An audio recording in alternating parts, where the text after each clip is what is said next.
A desperate woman fleeing danger jumped into the arms of a complete stranger, not knowing he was a reclusive millionaire who would fall so deeply in love with her that he'd risk everything he'd built to protect her. Before we start the story, tell us in the comments what city you are watching from. And at the end, don't forget to rate this story from 0 to 10. Enjoy the story. She stood in his penthouse, blood dripping from her trembling hands, the weight of what she'd done crushing the air from her lungs.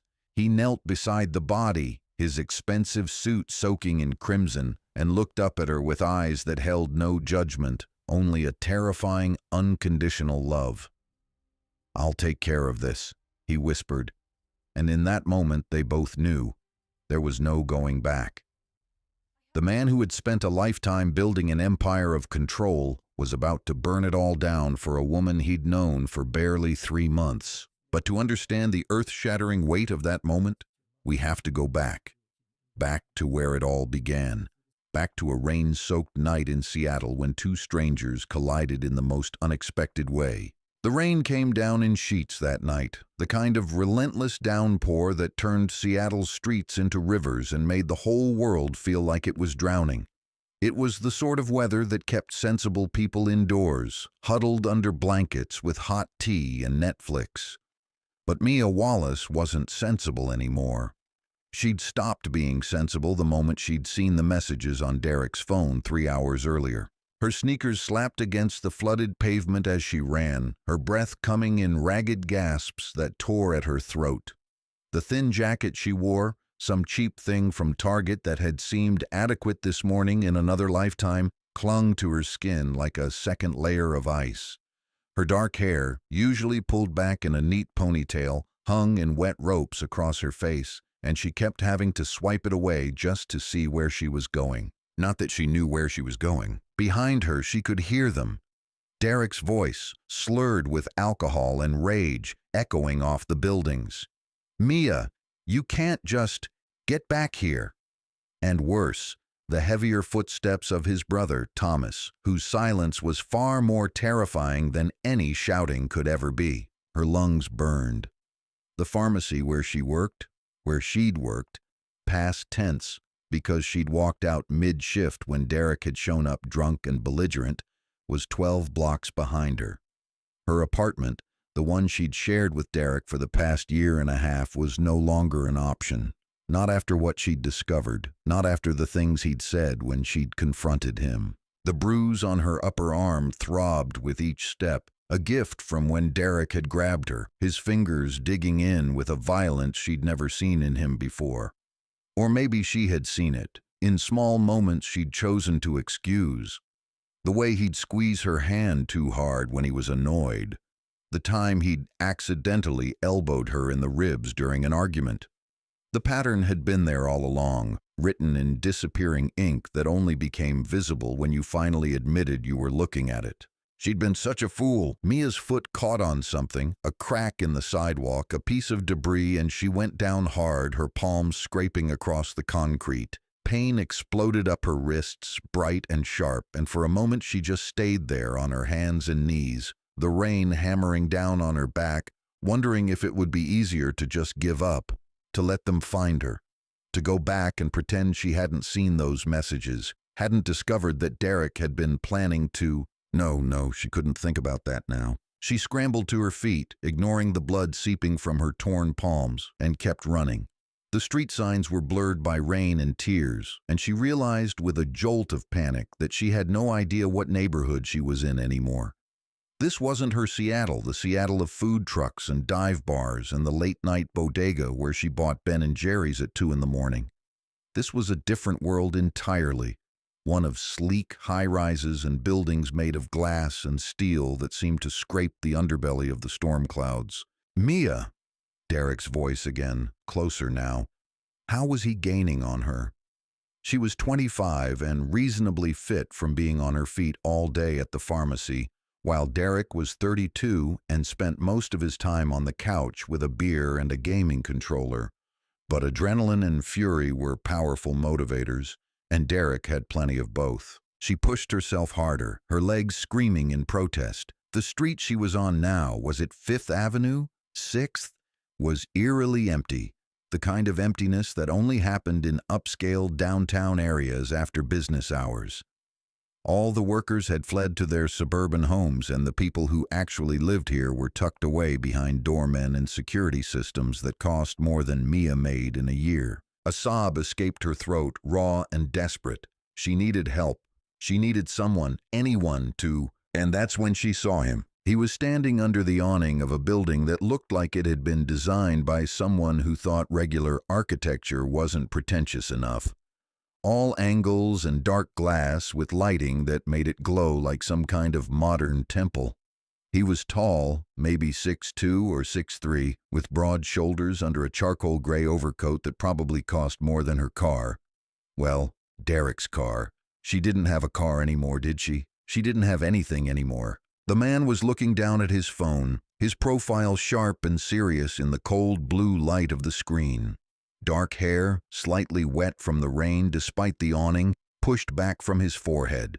Even from a distance, even through the curtain of rain and her own panic, Mia could tell he was the kind of person who existed in a completely different stratosphere than she did.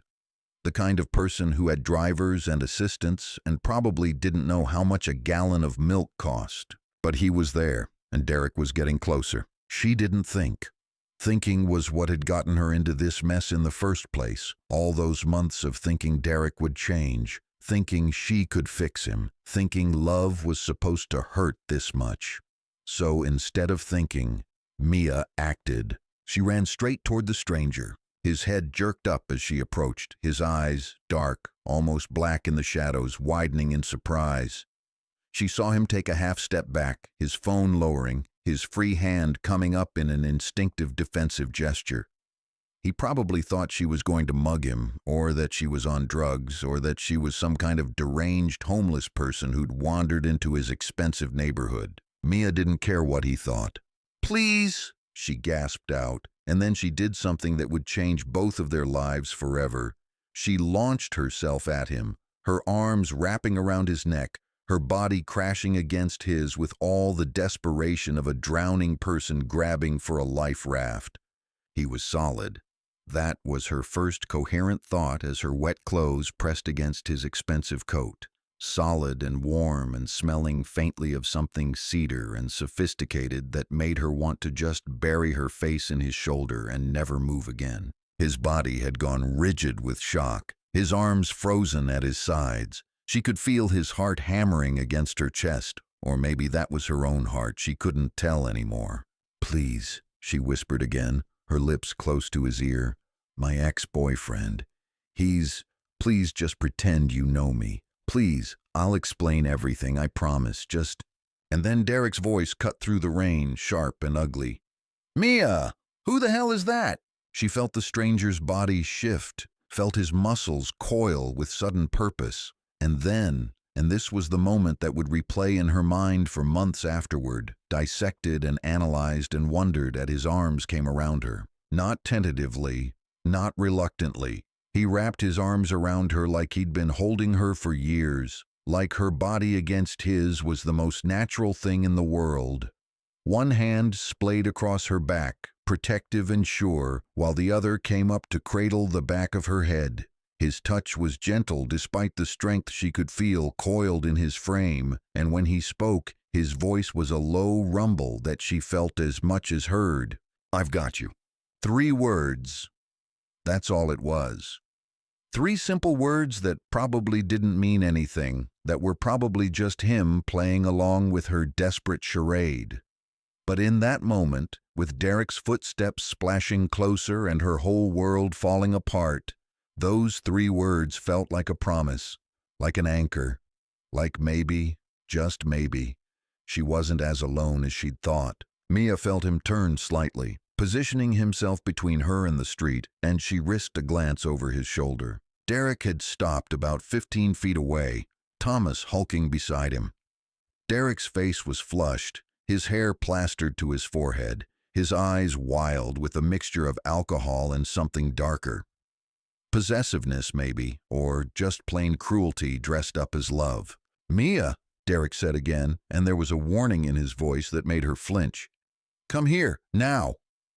The stranger's arms tightened fractionally around her. She heard him take a breath, felt his chest expand against hers. And then he spoke, and his voice was nothing like it had been when he'd whispered to her. This voice was cold, controlled, the voice of someone who was used to being obeyed. I think the lady has made her choice clear. Derek's eyes narrowed. Who the hell are you? Someone who's calling the police if you don't leave, right now. It was a bluff. It had to be, because the stranger's phone was in his pocket and both his hands were occupied with holding her. But Derek didn't know that. Derek just saw a man who was taller than him, broader than him, wearing a coat that probably cost what Derek made in a month. A man who spoke with the kind of casual authority that came from never having been told no in his entire life. Thomas put a hand on Derek's shoulder, murmuring something Mia couldn't hear. Derek's jaw clenched, and for a terrible moment, she thought he was going to charge forward anyway, thought this kind stranger was about to get hurt because of her mess, her choices, her catastrophic inability to see red flags even when they were waving right in her face. But then Derek spat on the sidewalk, charming, really charming, and took a step back. "This isn't over, Mia," he said, pointing at her with a finger that shook with rage. "You hear me? This isn't over. You can't just... You owe me. After everything I've done for you, after I took you in when you had nothing. Leave." The stranger's voice cut through Derek's tirade like a knife through butter. "Now, or I make a phone call that will have police here in 3 minutes. Your choice." Another frozen moment. Rain hammering down. Mia's heart trying to climb out of her throat. And then Derek turned, grabbing Thomas's arm, and stalked off into the downpour. She watched them until they turned a corner and disappeared, and even then she couldn't quite make herself believe they were really gone. The stranger didn't let go of her. Not right away. He stood there, solid and unmoving, his arms still wrapped around her shaking frame. Mia realized she was crying. When had she started crying? And that her tears were probably soaking into his very expensive coat, and that she was still clinging to him like a barnacle, and that she needed to let go, needed to thank him and apologize and figure out what to do next. But she couldn't move. The adrenaline that had carried her through the last hour was draining away, leaving nothing but exhaustion and shock and a bone-deep cold that had nothing to do with the rain. "Hey!" His voice was soft again, the way it had been when he'd first held her. "Hey, it's okay, they're gone." She nodded against his chest, but she still didn't let go. He seemed to understand. Or maybe he was just exceptionally patient because he stood there for another long moment, letting her gather herself. Finally, Mia managed to loosen her death grip on his neck and take a shaky step back. The loss of his warmth was immediate and devastating. She wrapped her arms around herself, shivering violently, and forced herself to look up at him. Really look at him, not just register him as a convenient shield from her nightmare ex. He was younger than she'd initially thought, mid-30s maybe, though there was something in his eyes that suggested he'd lived more than his years. A strong jaw with just a hint of stubble, high cheekbones, a mouth that was currently pressed into a thin line of concern, and those eyes, dark and intense and currently studying her with an expression she couldn't quite name. "I'm so sorry," Mia blurted out, her teeth chattering. "I'm sorry, I didn't know what else to do. He was chasing me and I panicked and you were there and God, I'm so sorry. I know that was completely insane, jumping on a total stranger like some kind of..." "Stop." He held up a hand, and she fell silent. "You don't need to apologize. Are you hurt?" The question caught her off guard. Was she hurt? Her palms were scraped raw and bleeding. Her arm throbbed where Derek had grabbed her. Her lungs felt like she'd swallowed fire. Her heart was shattered into approximately 8 million pieces. But she heard herself say, "I'm fine." His eyes dropped to her hands, and his expression darkened. "You're bleeding." "It's just, I fell. It's nothing." "It's not nothing." He shrugged out of his overcoat in one smooth motion and held it out to her. "Put this on. You're going to go into shock if we don't get you warm." Mia stared at the coat like it was a live snake. I can't. That's a really expensive coat. I'm soaking wet. I'll ruin it. It's a coat. I have others. Put it on. There was something in his tone that didn't leave room for argument. Mia took the coat with trembling hands and wrapped it around her shoulders. It was huge on her, falling almost to her knees, and it was still warm from his body heat. The smell of cedar intensified, wrapping around her like a cocoon, and she had to fight the sudden, irrational urge to cry again. "Thank you," she whispered. He nodded once, then glanced up at the building behind him, the pretentious glass and steel monstrosity she'd barely registered in her panic. "I live here, top floor. Why don't you come up? Get dry. Let me take a look at those hands, and then we can figure out your next steps." Every self-preservation instinct Mia possessed started screaming. "Don't go to a strange man's apartment. You don't know him. He could be a serial killer. This is literally how every true crime podcast starts." But she was so cold and so tired. And Derek knew where her friends lived, knew where her sister lived, knew every place she might normally go for help. This stranger, whoever he was off that map entirely. "I don't even know your name," she said. A slight smile tugged at the corner of his mouth. "Alexander Rothschild. Most people call me Alex." He paused. "And you're Mia," I gathered. "Though I suppose I should ask, is that really your name, or did you make it up on the spot?" Despite everything, despite the nightmare her life had become, Mia felt a laugh bubble up in her chest. It came out more like a hiccup, but still. "It's really my name. Mia Wallace, and I promise I'm not making a habit of jumping on random men in rainstorms. This is very much a new thing for me. Well, for what it's worth, you're my first random woman in a rainstorm, too." Alex gestured toward the building's entrance. "Come on, let's get you inside before you freeze to death on my conscience." She hesitated for just one more second, then she nodded. What choice did she have, really? And something about the way he'd held her, the way he'd stood between her and Derek without knowing anything about the situation, the way he'd offered his coat without a second thought, it made her want to trust him. Maybe that was foolish. Maybe she'd regret it. But right now, following Alexander Rothschild into his building felt like the first smart decision she'd made in a very long time. The lobby was all marble and mood lighting, with the security desk manned by a uniformed guard who nodded deferentially to Alex as they entered. "Good evening, Mr. Rothschild." "Evening, James? Going to be a late one?" "Of course, sir." Mia caught James's eyes flicking to her, soaked, bedraggled, bleeding, wrapped in his boss's coat, but his expression remained professionally neutral. She wondered how many women Alex brought through this lobby. The thought made her feel suddenly, acutely uncomfortable. They took an elevator that required a key card to access the top floor. The silence stretched between them as they rode up, broken only by the soft hum of machinery and Mia's chattering teeth. She tried to stop shivering and failed miserably. "Almost there," Alex said quietly. The elevator opened directly into an apartment that made Mia's brain short-circuit a little. It was obscene, really. Floor-to-ceiling windows that overlooked the glittering Seattle skyline, now blurred by rain but still breathtaking. Hardwood floors that gleamed like glass. Furniture that looked like it belonged in a museum. Art on the walls that was probably original and probably worth more than she'd earn in her lifetime. This wasn't just wealth, this was generational stupid fuck you levels of wealth. "What do you do?" The question slipped out before she could stop it. Alex was already moving toward what she assumed was the kitchen, flipping on lights as he went. "I'm in acquisitions and development, real estate mostly, some tech investments." He said it casually, like it was no big deal, like he wasn't standing in an apartment that probably cost 8 figures. Acquisitions and development, real estate, tech investments. Translation, he was richer than God, and she'd just thrown herself at him like some kind of damsel in distress from a Victorian novel. Perfect, just perfect. "Listen," Mia started, following him into the kitchen, which was all stainless steel and marble countertops and appliances that probably had settings she'd never heard of.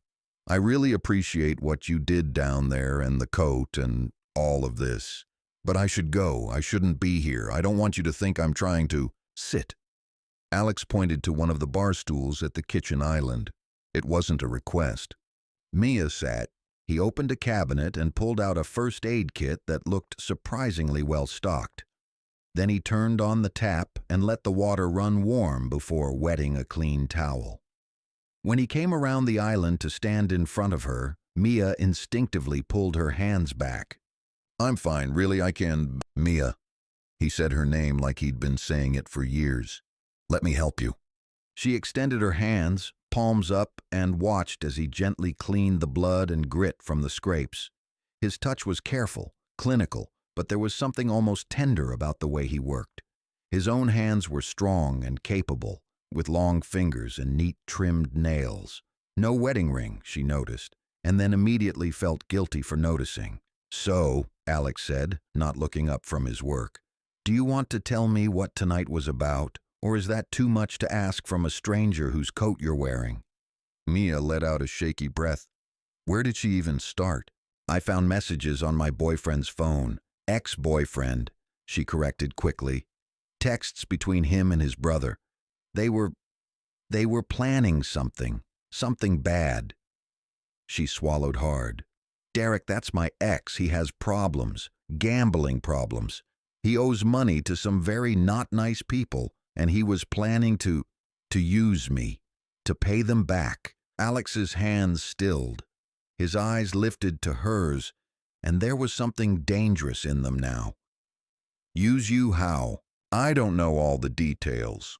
I didn't have time to read everything before he came home, but the gist was, her voice cracked, they were going to sell me, or loan me out. I don't know. I just know I had to get out of there. The silence that followed was heavy and electric. Alex carefully set down the towel and reached for antibiotic ointment, his movements deliberate and controlled. But Mia could see the tension in his shoulders, the way his jaw had clenched. Did he hurt you? Alex asked quietly. Before tonight.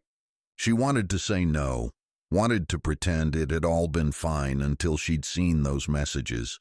But the bruise on her arm was throbbing, and she was so tired of lying. Sometimes, not often. Just when he was really angry or drunk or both. And it was never, it wasn't like... She stopped. Because what was she doing? Making excuses for him. Still? Yes, she said finally.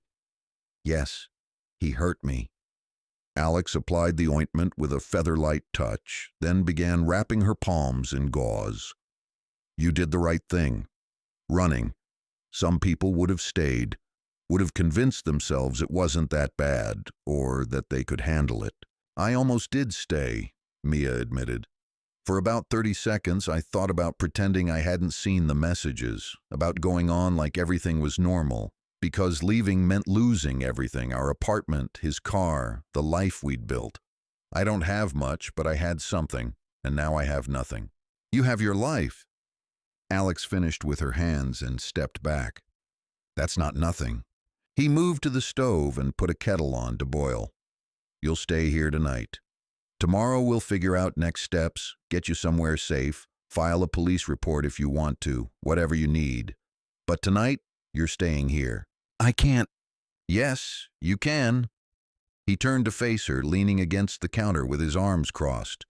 Even in just his dress shirt and slacks, slightly damp from the rain, he looked absurdly put together. I have 3 empty bedrooms. You'll take one of them. No arguments. Mia knew she should protest more, should insist on leaving, on figuring something else out. But God, she was so tired.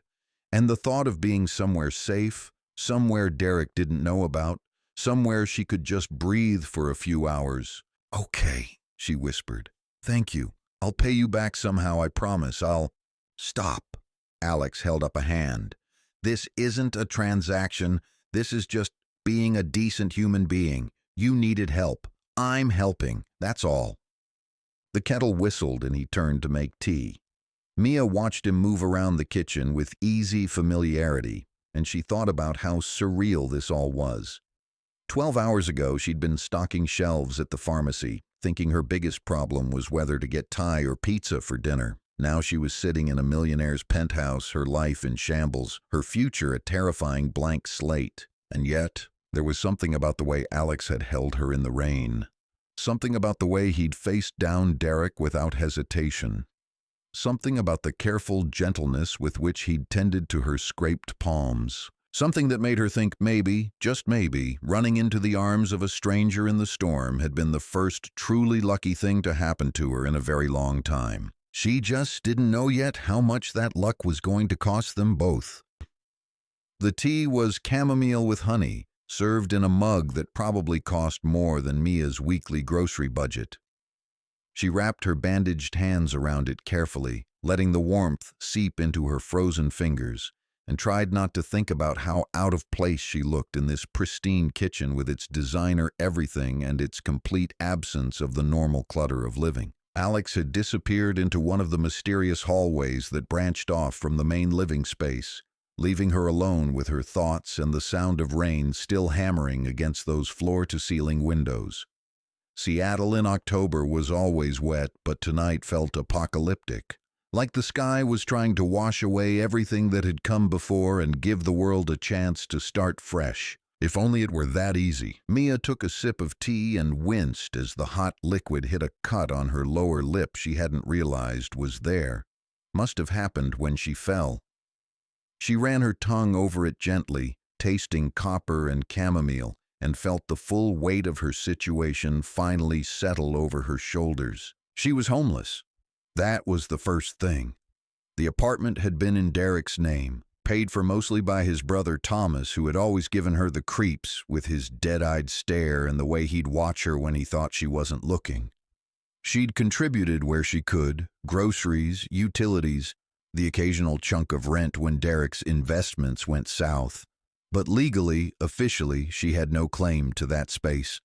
And even if she did, she wouldn't go back there. Not for anything. Her job was probably gone too. You couldn't just walk out mid-shift because your drunk ex-boyfriend showed up making a scene. Her manager, Carol, had been understanding about a lot of things over the past year. The times Mia had come in with bruises she'd explained away as clumsiness. The days she'd called in sick because she couldn't stop crying. The general decline in her previously stellar performance. But even Carol's patience had limits, and Mia had definitely exceeded them tonight. Her phone was back at the apartment, plugged in on the nightstand next to the bed she'd shared with Derek for 18 months. Her purse, with her wallet and her ID and the $63 in cash that represented her entire liquid net worth, was also back at the apartment. Her clothes, her books, her laptop, her photographs, all of it, sitting in a place she could never return to. She had nothing. Literally nothing except the soggy clothes on her back and a stranger's borrowed coat. The panic started as a flutter in her chest, then spread rapidly outward until her whole body was humming with it. Her breathing got shallow and fast. The mug trembled in her hands, tea sloshing dangerously close to the rim. "Hey!" Alex's voice cut through the static in her head. He was back, standing in the doorway with his arms full of fabric. "Hey, Mia, look at me." She looked up, and his eyes locked onto hers with an intensity that somehow cut through the panic spiral. "Breathe with me," he said calmly. "In for 4. Ready? In, 2, 3, 4. She tried, failed, gasped instead.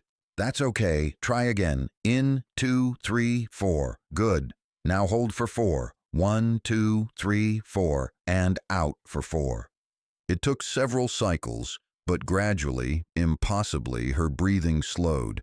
The panic receded like a wave pulling back from the shore, leaving her shaky and exhausted, but functional. "Better?" Alex asked. Mia nodded, not trusting her voice. He moved closer and set the pile of fabric on the counter beside her. "I brought you some clothes. They'll be too big, but they're clean and dry. There's a bathroom down the hall, second door on the left. Take a hot shower, get into something warm. I'll order us some food. Do you have any dietary restrictions?" "I'm not hungry," Mia said automatically, which was true. Her stomach was twisted into knots that had nothing to do with appetite. "You need to eat anyway. Your body's been through a trauma. It needs fuel."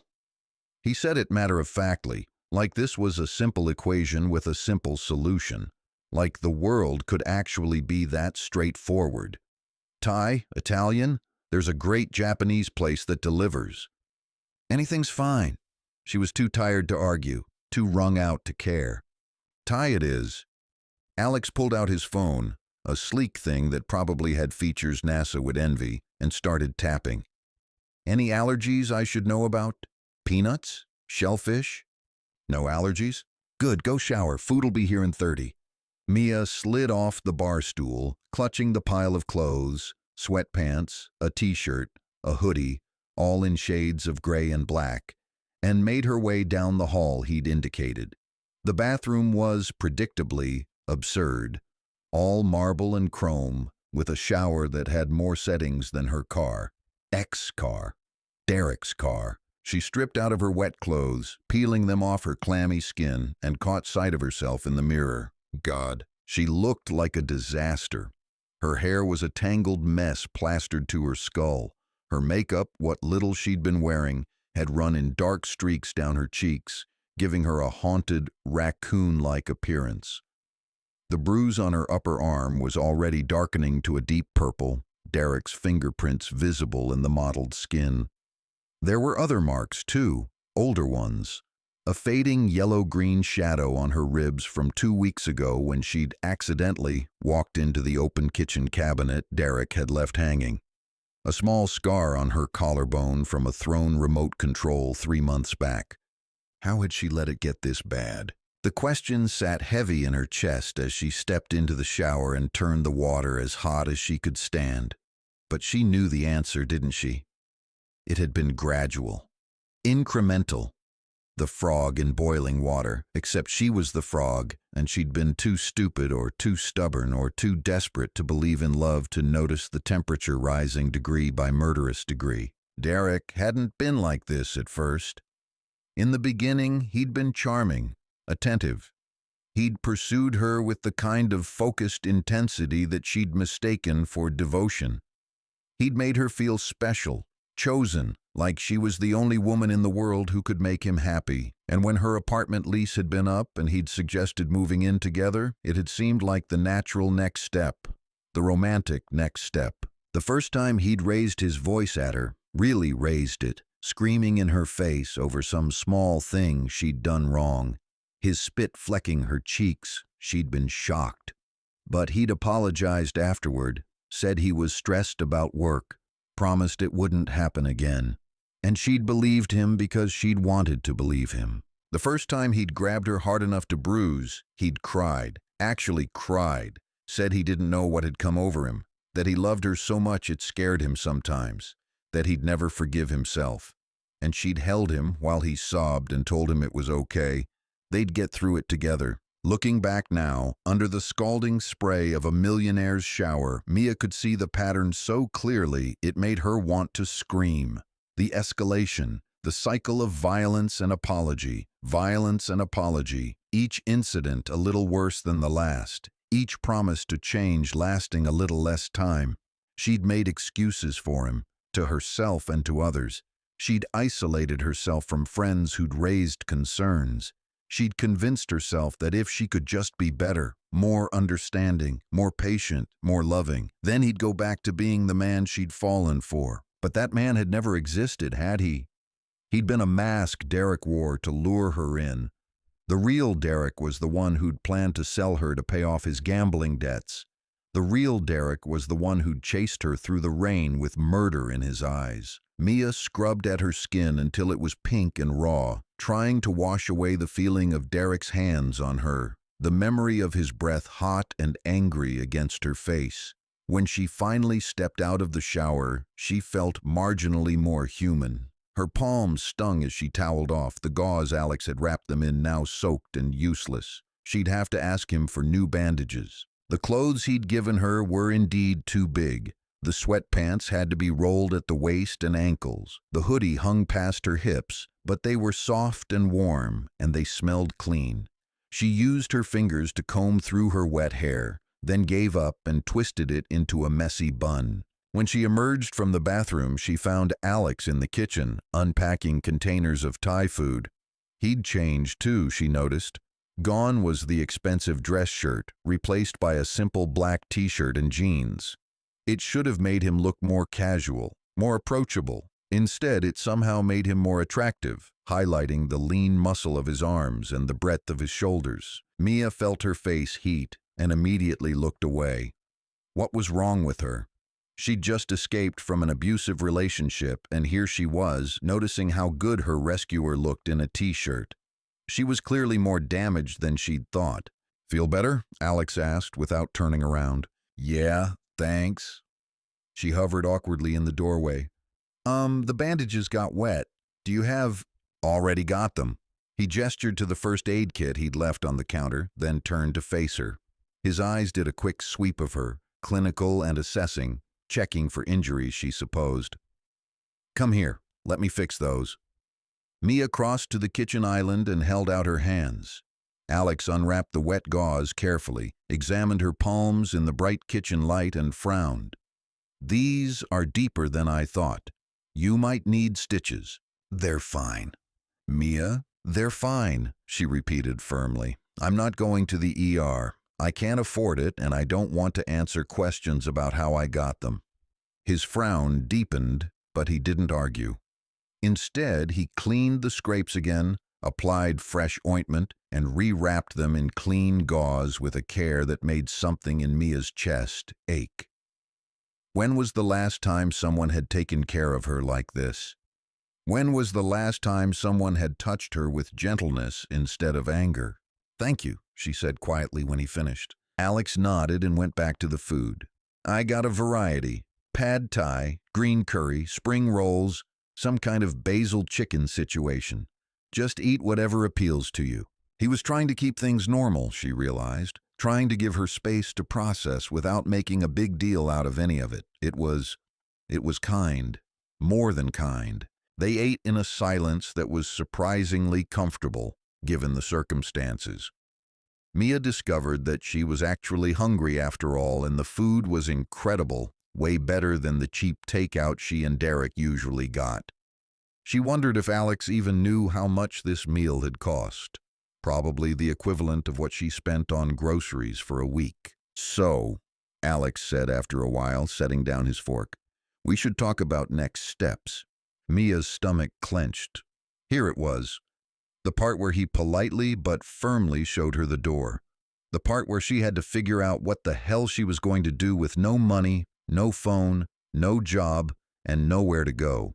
"First thing tomorrow, we'll get you a new phone.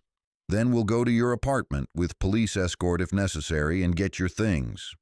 After that, we'll find you somewhere safe to stay while you get back on your feet." Mia blinked. What? Unless you have somewhere you want to go? Family? Friends?" She shook her head slowly. "My parents died when I was 20. Car accident. I have a sister, Emily, but she's in California with her husband and new baby. I can't drag her into this. And my friends." She trailed off, thinking of the friends she'd slowly lost over the past year and a half, the invitations she'd declined, the phone calls she'd ignored, the concerned questions she'd deflected until people stopped asking. "I don't really have anyone anymore." Derek made sure of that. Alex's expression darkened. "Classic isolation tactic. Makes it harder for you to leave, easier for him to control you." He said it like he knew, like he'd seen this pattern before. "I was so stupid," Mia whispered. "I let it happen. I watched myself become this smaller, quieter version of who I used to be, and I just let it happen." "You weren't stupid. You were being abused. There's a difference." Alex leaned forward, his dark eyes intense. "Listen to me, Mia. None of this is your fault. Not the abuse, not the isolation, not any of it. Derek is responsible for Derek's actions. You understand?" She wanted to believe him. God, she wanted to believe him so badly. But the voice in her head, the one that sounded disturbingly like Derek, kept whispering that she'd asked for it somehow, that she'd provoked him, that if she'd just been better, this never would have happened. "I should have left sooner," she said instead. "But you left. That's what matters. A lot of people don't. A lot of people stay until it's too late. There was something in his voice when he said that, something dark and painful that made Mia think he wasn't just speaking hypothetically. "You sound like you know something about it," she said carefully. Alex was quiet for a long moment, his jaw working like he was debating how much to say. Finally, he spoke. "My mother. She was in a situation similar to yours, with my father, for years." He paused. "She never left, and eventually, he killed her." The words landed like a punch to the gut. Mia's hand flew to her mouth. "Alex, I'm so sorry. I was 12.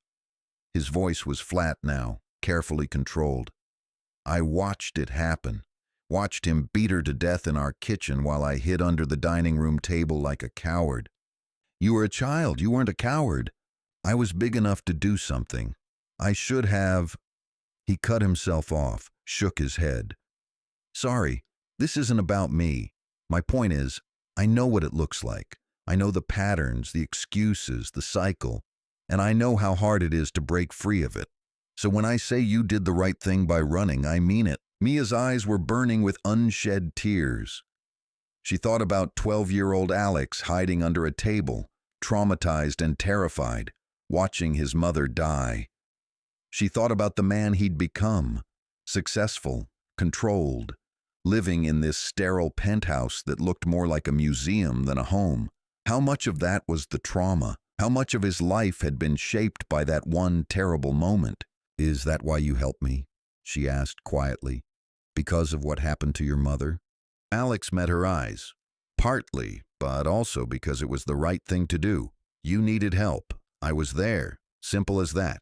It wasn't simple, though. Nothing about this was simple, but Mia was too tired to unpack it all right now, too overwhelmed to process the layers of complexity that had just been added to an already impossibly complicated situation. "I'll find a women's shelter," she said. "Tomorrow. I'll get out of your hair." "Absolutely not." Alex's response was immediate and firm. "Women's shelters are overcrowded and underfunded. You'd be lucky to get a bed, and if you did, Derek would find you within a week. Half those places have their addresses posted online." "Then what?" "You'll stay here, in one of the guest rooms, until we figure something else out." Mia's heart started hammering. "I can't do that. I can't just— You don't even know me. Why would you—" "Because you need help and I can provide it. It's not complicated." He said it like it really was that simple, like offering to house a complete stranger was just a normal Tuesday evening activity. "I have the space. I'm barely here anyway. I travel a lot for work. You'd basically have the place to yourself most of the time." "People will talk," Mia said weakly, grasping at straws. "Your girlfriend or your—" "I don't have a girlfriend. I don't have time for relationships." Something flickered across his face when he said that, something that looked almost like regret. "And I don't particularly care what people think. Do you?" Did she? A week ago she might have said yes, but Derek had already destroyed her reputation, her life, her sense of self. What did she have left to lose? "I'll pay rent," Mia insisted. "Once I get a new job, We'll figure out the details later. For now, just accept the help, please." There was something almost vulnerable in that last word, like he needed her to say yes, like helping her was somehow helping him too. Mia took a deep breath. This was insane. This was absolutely, completely insane. She didn't know this man. She didn't know his motivations or his secrets or whether she could really trust him. Every piece of rational thought in her brain was screaming at her to find another option, any other option. But her rational brain had also convinced her to stay with Derek for 18 months. So maybe it was time to stop listening to it. "Okay," she heard herself say. "Okay, but just until I can find something else. A few weeks, maybe a month, and I will pay you back somehow." "Deal." Alex extended his hand across the counter, and after a moment's hesitation, Mia reached out and shook it. His palm was warm and dry, his grip firm but careful of her bandaged hand. The moment their skin touched, something electric passed between them. Mia felt it like a physical shock, traveling up her arm and settling somewhere in the vicinity of her heart. From the way Alex's eyes widened fractionally, he felt it too. They both let go quickly, and Mia busied herself with clearing away the food containers, her face burning. What was that? Chemistry? Attraction? Some kind of trauma bonding thing her therapist, the one she'd stopped seeing 6 months ago because Derek said she didn't need therapy, she just needed to trust him more, would probably have a field day analyzing. Whatever it was dangerous. She was vulnerable, homeless, freshly escaped from an abusive relationship. The last thing she needed was to develop feelings for her white knight rescuer.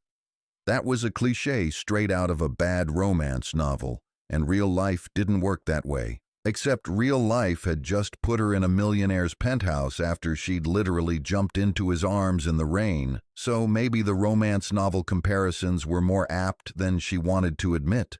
"I should show you to your room," Alex said, his voice carefully neutral. "You must be exhausted." She was. God, she was exhausted in a way that went bone deep, soul deep. The kind of exhaustion that came from running on adrenaline and fear for hours and then finally being allowed to stop. Mia followed Alex down a different hallway than the one that led to the bathroom. This penthouse was enormous, she was realizing. How many square feet? 4,000? 5? She'd lived in apartments smaller than this hallway. Alex stopped at a door and pushed it open, flipping on the lights. The room beyond was... It was beautiful. Simple, but elegant, with a queen-sized bed covered in what looked like expensive linens, a dresser, a nightstand, another door that probably led to an ensuite bathroom. Large windows showed the city lights and the continuing rain. There are towels in the bathroom, extra blankets in the closet if you get cold. Help yourself to anything you need. Alex paused in the doorway. "My room is at the end of the hall if you need anything. Don't hesitate to wake me if anything happens. If you have nightmares or if you just need to talk. Okay?" Mia nodded, her throat suddenly too tight to speak. "Okay, well, good night, Mia. Good night. And Alex, thank you for everything. I don't know how I'll ever... You don't have to thank me. Just stay safe. That's all I ask." He left, pulling the door closed behind him with a soft click, and Mia was alone for the first time in what felt like years. She stood in the middle of the room for a long moment, just breathing. Then she walked to the window and looked out at the city. Somewhere out there, Derek was probably raging, probably calling her phone over and over, probably already planning how he'd find her and drag her back. The thought should have terrified her. But standing here, in this safe space that a kind stranger had offered her, wearing borrowed clothes that smelled like cedar and safety, Mia felt something she hadn't felt in a very long time. Hope. It was fragile and tentative, this hope. It could be crushed easily. But it was there, a tiny flame flickering in the darkness of her demolished life. She climbed into the bed, which was, predictably, the most comfortable bed she'd ever been in, and pulled the covers up to her chin. Outside, the rain continued its relentless drumming. Inside, for the first time in 18 months, Mia Wallace felt like maybe, possibly, she was going to be okay. She didn't know that in helping her, Alex Rothschild had just set in motion a chain of events that would unravel both their lives. She didn't know that Derek's rage and desperation would push him to do things neither of them could have imagined. She didn't know that the man sleeping down the hall, the man who'd held her in the rain and bandaged her wounds and offered her shelter, was carrying his own demons, his own darkness, his own capacity for violence when pushed too far. All she knew was that she was safe. For tonight she was safe, and for now that was enough. Mia woke to sunlight streaming through unfamiliar windows and, for one blissful, disoriented moment, couldn't remember where she was. Then it all came crashing back. Derek, the rain, the messages on his phone, the stranger with dark eyes who'd held her like she mattered. Alex. She sat up slowly, her body protesting with a symphony of aches and pains. Her palms throbbed beneath their bandages. Her legs felt like she'd run a marathon, which she supposed she kind of had. There was a crick in her neck and a headache building behind her eyes that promised to be spectacular. But she was alive and safe, and the morning sun was turning Seattle's skyline into something almost beautiful, the rain-washed buildings gleaming like they'd been scrubbed clean overnight. Her phone buzzed on the nightstand, and Mia reached for it automatically before remembering she didn't have her phone. It was back at Derek's apartment, probably filled with increasingly unhinged messages by now. The thought made her stomach clench. A soft knock at the door made her jump. "Mia, you awake?" Alex's voice. She looked down at herself, still wearing his borrowed sweatpants and hoodie, her hair probably a disaster, and called out, "Yeah, come in." The door opened and Alex stepped inside, and Mia's breath caught in her throat.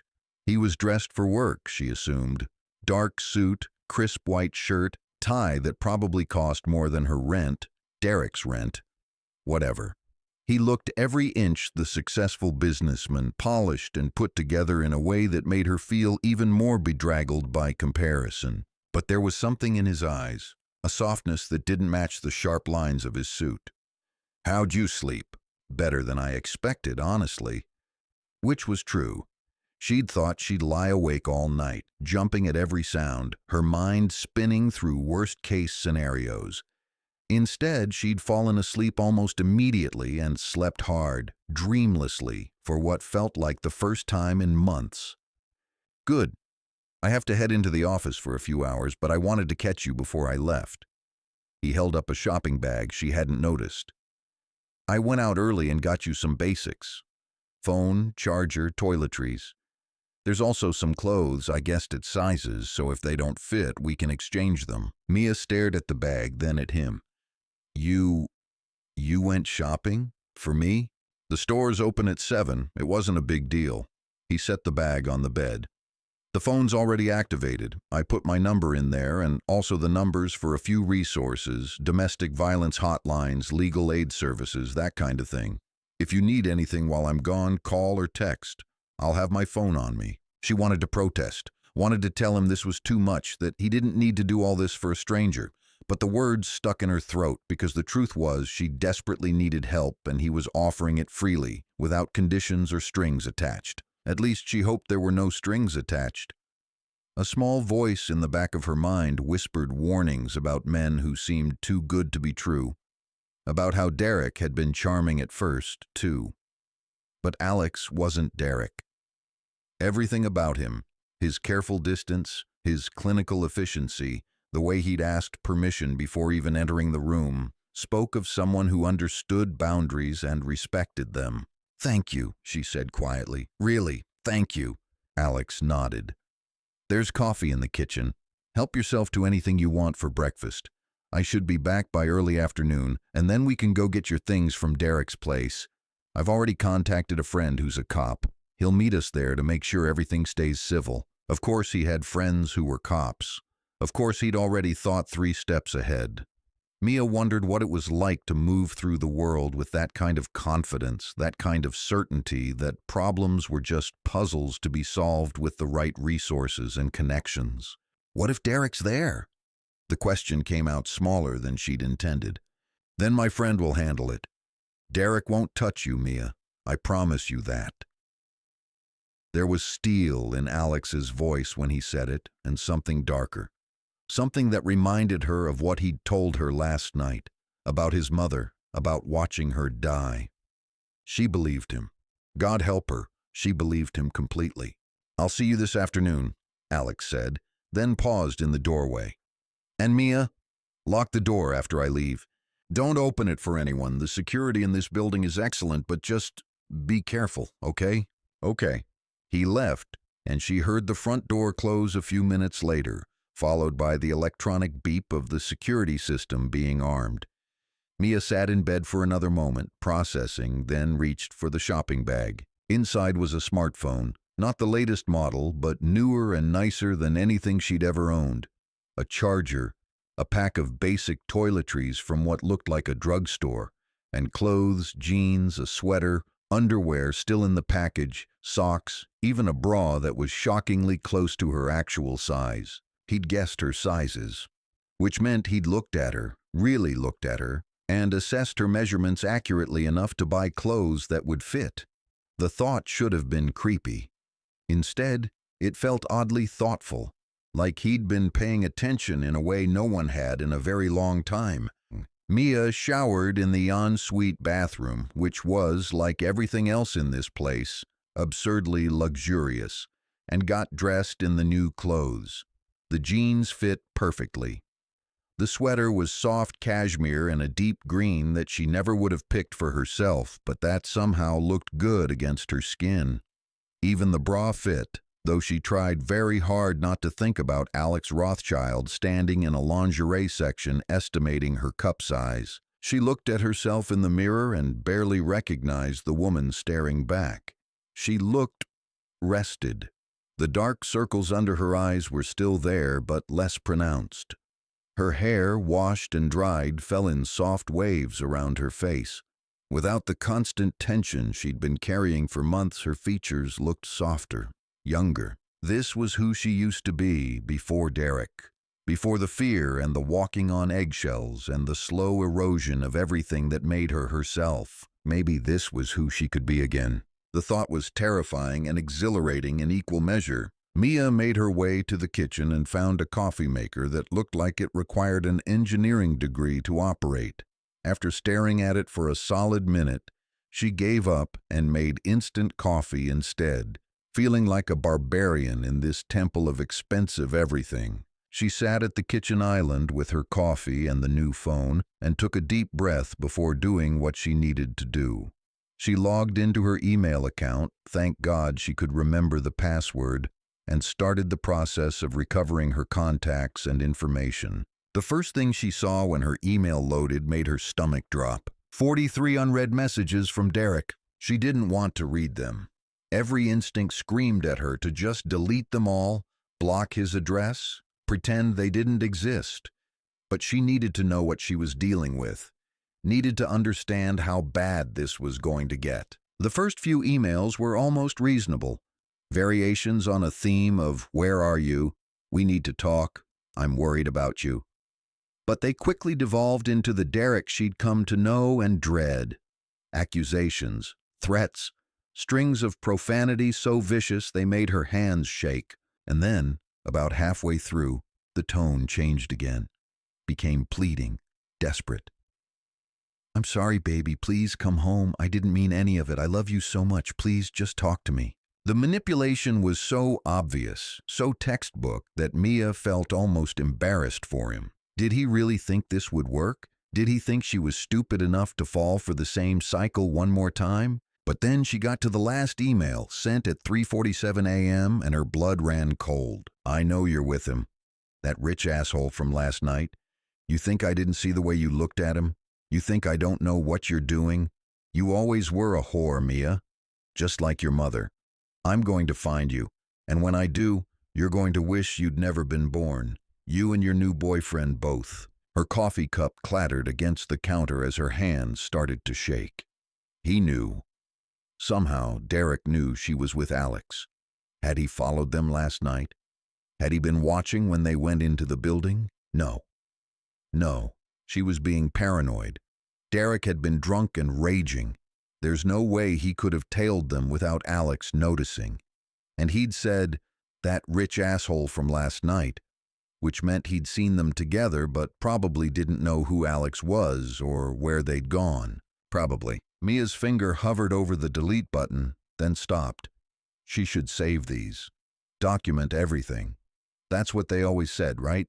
Keep records, build a case, have evidence if you needed a restraining order. She forwarded all the emails to a new folder, then started going through her other messages. There were concerned texts from co-workers, well, ex-co-workers now, asking if she was okay. A few from acquaintances she hadn't spoken to in months, and one from her sister, Emily, sent 2 days ago. "Hey, stranger, haven't heard from you in forever. How are things? Call me when you can. Love you." Mia's eyes burned with sudden tears. Emily. God, she'd shut out Emily along with everyone else, letting Derek convince her that her sister was judgmental and didn't understand their relationship. The truth was, Emily had understood perfectly, and had tried to warn her, and Mia had been too proud and too blind to listen. She needed to call, needed to tell Emily what had happened, where she was. But what would she say? "Hey sis, I finally left my abusive boyfriend like you told me to a year ago, and now I'm living with a millionaire I met last night when I literally jumped into his arms. How's the baby?" Yeah, that would go over well. Mia set the phone down and pressed her hands against her face, being careful of the bandages. One crisis at a time. First, get her stuff from Derek's place, then figure out her job situation. Then maybe she could deal with the massive amount of shame and embarrassment that came with admitting to everyone in her life that they'd been right about Derek all along. She spent the next few hours exploring the penthouse because what else was she supposed to do, and tried not to feel like an intruder in someone else's space. The place was immaculate, almost sterile in its perfection. The art on the walls looked expensive but impersonal, like it had been chosen by an interior designer who'd never met the client. There were no photographs, no personal touches, nothing that gave any real insight into who Alex Rothschild actually was. The only room that felt lived in was what appeared to be a home office. The desk was covered in papers and files, multiple monitors set up in a configuration that suggested serious work happened here. Bookshelves lined one wall, filled with everything from real estate development texts to literary fiction to, surprisingly, a collection of fantasy novels that looked well-worn. Mia found herself smiling at that. The successful businessman who read fantasy novels in his spare time. It made him seem more human, more real. She was about to leave the office when something caught her eye. A framed photograph half hidden behind a stack of folders on a shelf. She knew she shouldn't look. This was an invasion of privacy, wasn't it? But her curiosity won out. The photograph showed a younger Alex, maybe 16 or 17, with his arm around a woman who had to be his mother. They were at a beach somewhere, both smiling, the woman's hair whipping in the wind. Alex looked different, softer, more open, without the careful control she'd seen in every interaction since meeting him. And his mother? God, his mother was beautiful, and looking at her smile, at the joy in her eyes, knowing how her story ended, made Mia's chest ache. No wonder Alex had helped her. No wonder he'd taken her in without hesitation. He'd been unable to save his own mother, so now he saved others when he could. It was both incredibly sad and incredibly beautiful. Mia carefully replaced the photograph and left the office, feeling like she'd glimpsed something private and painful that she wasn't supposed to see. The front door's electronic lock beeped at 2:15 p.m., and Mia's heart jumped into her throat before she heard Alex call out, "It's me." She met him in the foyer where he was shrugging out of his suit jacket. He looked tired, she thought, shadows under his eyes that hadn't been there this morning. "Everything okay?" she asked. "Fine, just a long morning. You ready to do this?" Was she ready to go back to Derek's apartment, to face the life she'd fled from and collect the scattered pieces of her existence? No, absolutely not. But she needed her things, and she needed closure, and she needed to prove to herself that she really could do this. "Ready as I'll ever be," Mia said. Alex nodded. "My friend Thomas, Officer Wallace actually, is going to meet us there in 30 minutes. We'll be in and out fast. You'll make a list of what you want, Thomas and I will grab it, and you'll stay in the car. Okay? I want to go in." The words came out before she'd really thought them through. Alex's expression hardened. "Mia, I need to see it. I need to face it. I can't just hide in the car like I'm afraid of him." She was afraid of him, of course. Terrified, actually. But she was tired of being afraid, tired of letting fear control her choices. "If Derek's there, then Officer Wallace will handle it, like you said. But I need to do this, Alex. I need to prove to myself that I can." She watched him war with himself, concern and understanding battling it out on his face. Finally, he sighed. "Okay, but you stay between me and Thomas at all times. If Derek shows up, if anything feels wrong, you get out immediately. Deal?"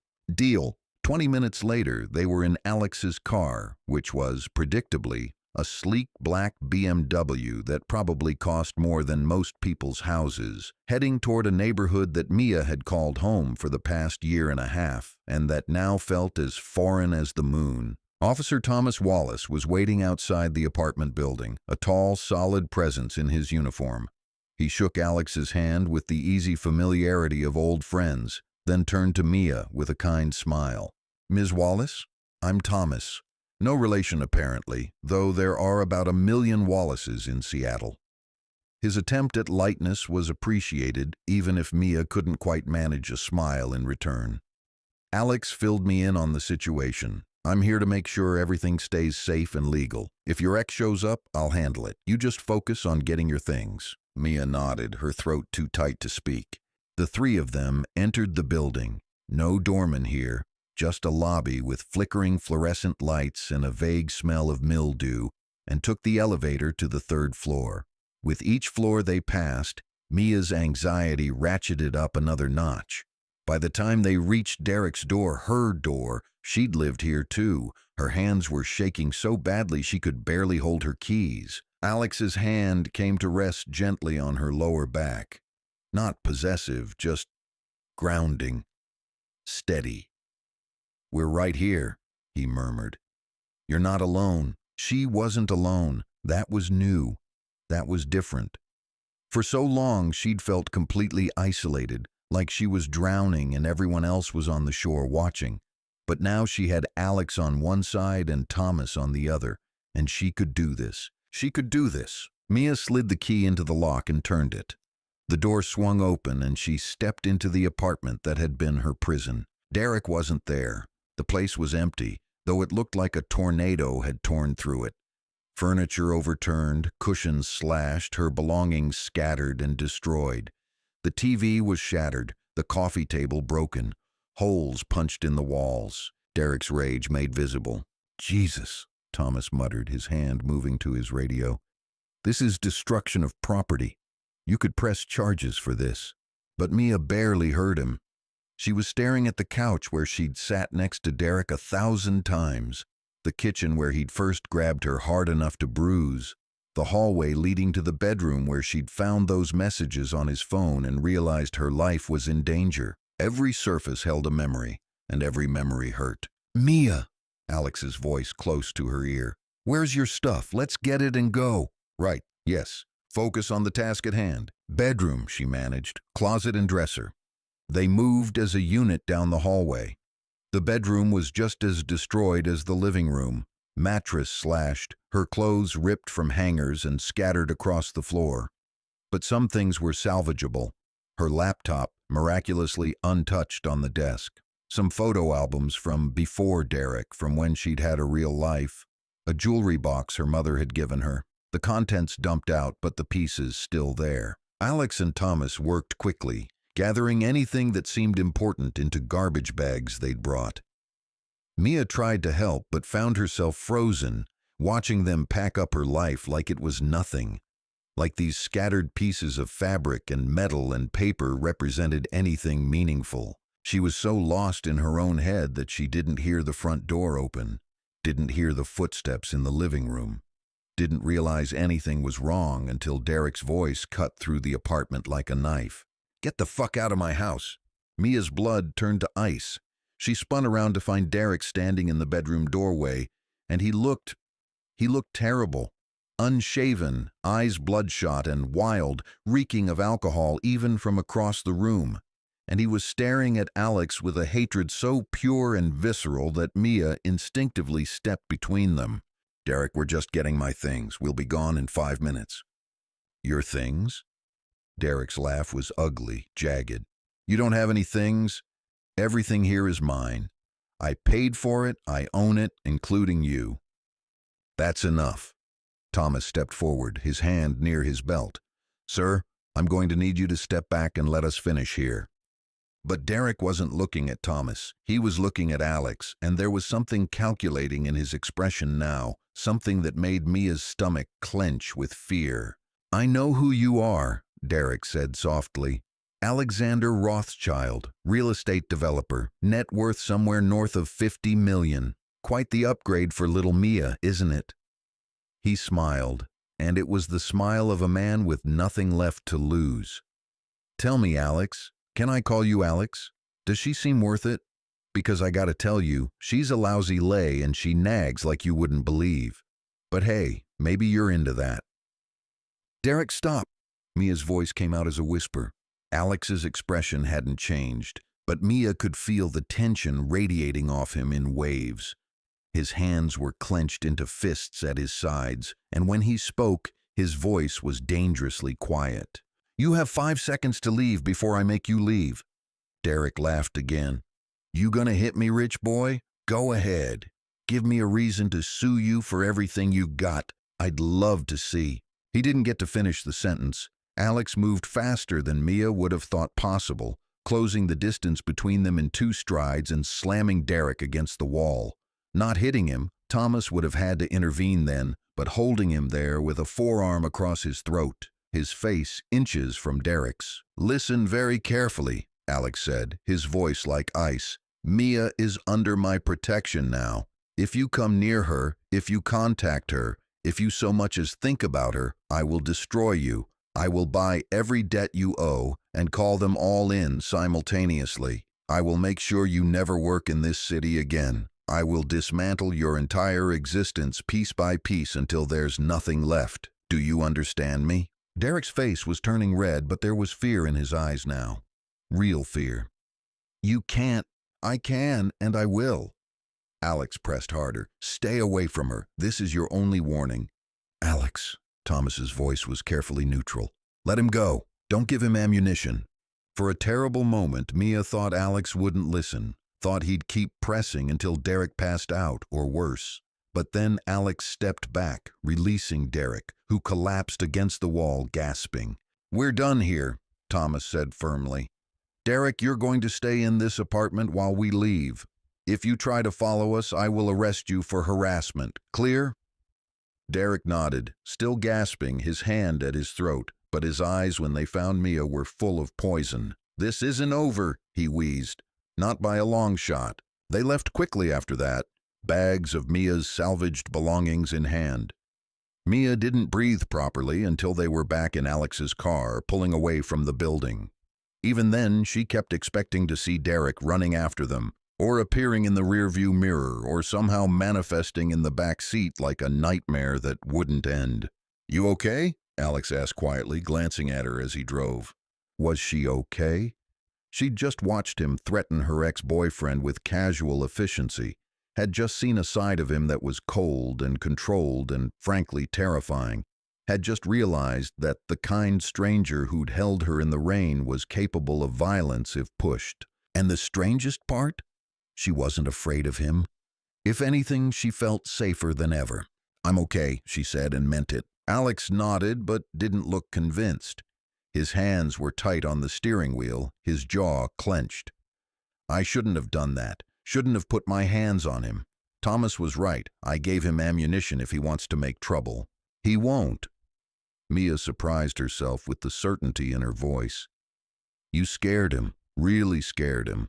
And bullies like Derek, they back down when they realize they've met someone stronger." "Maybe." Alex didn't sound convinced. "But we should be prepared for retaliation anyway. He knows where you are now, knows you're with me. That makes you and me targets." The thought should have terrified her.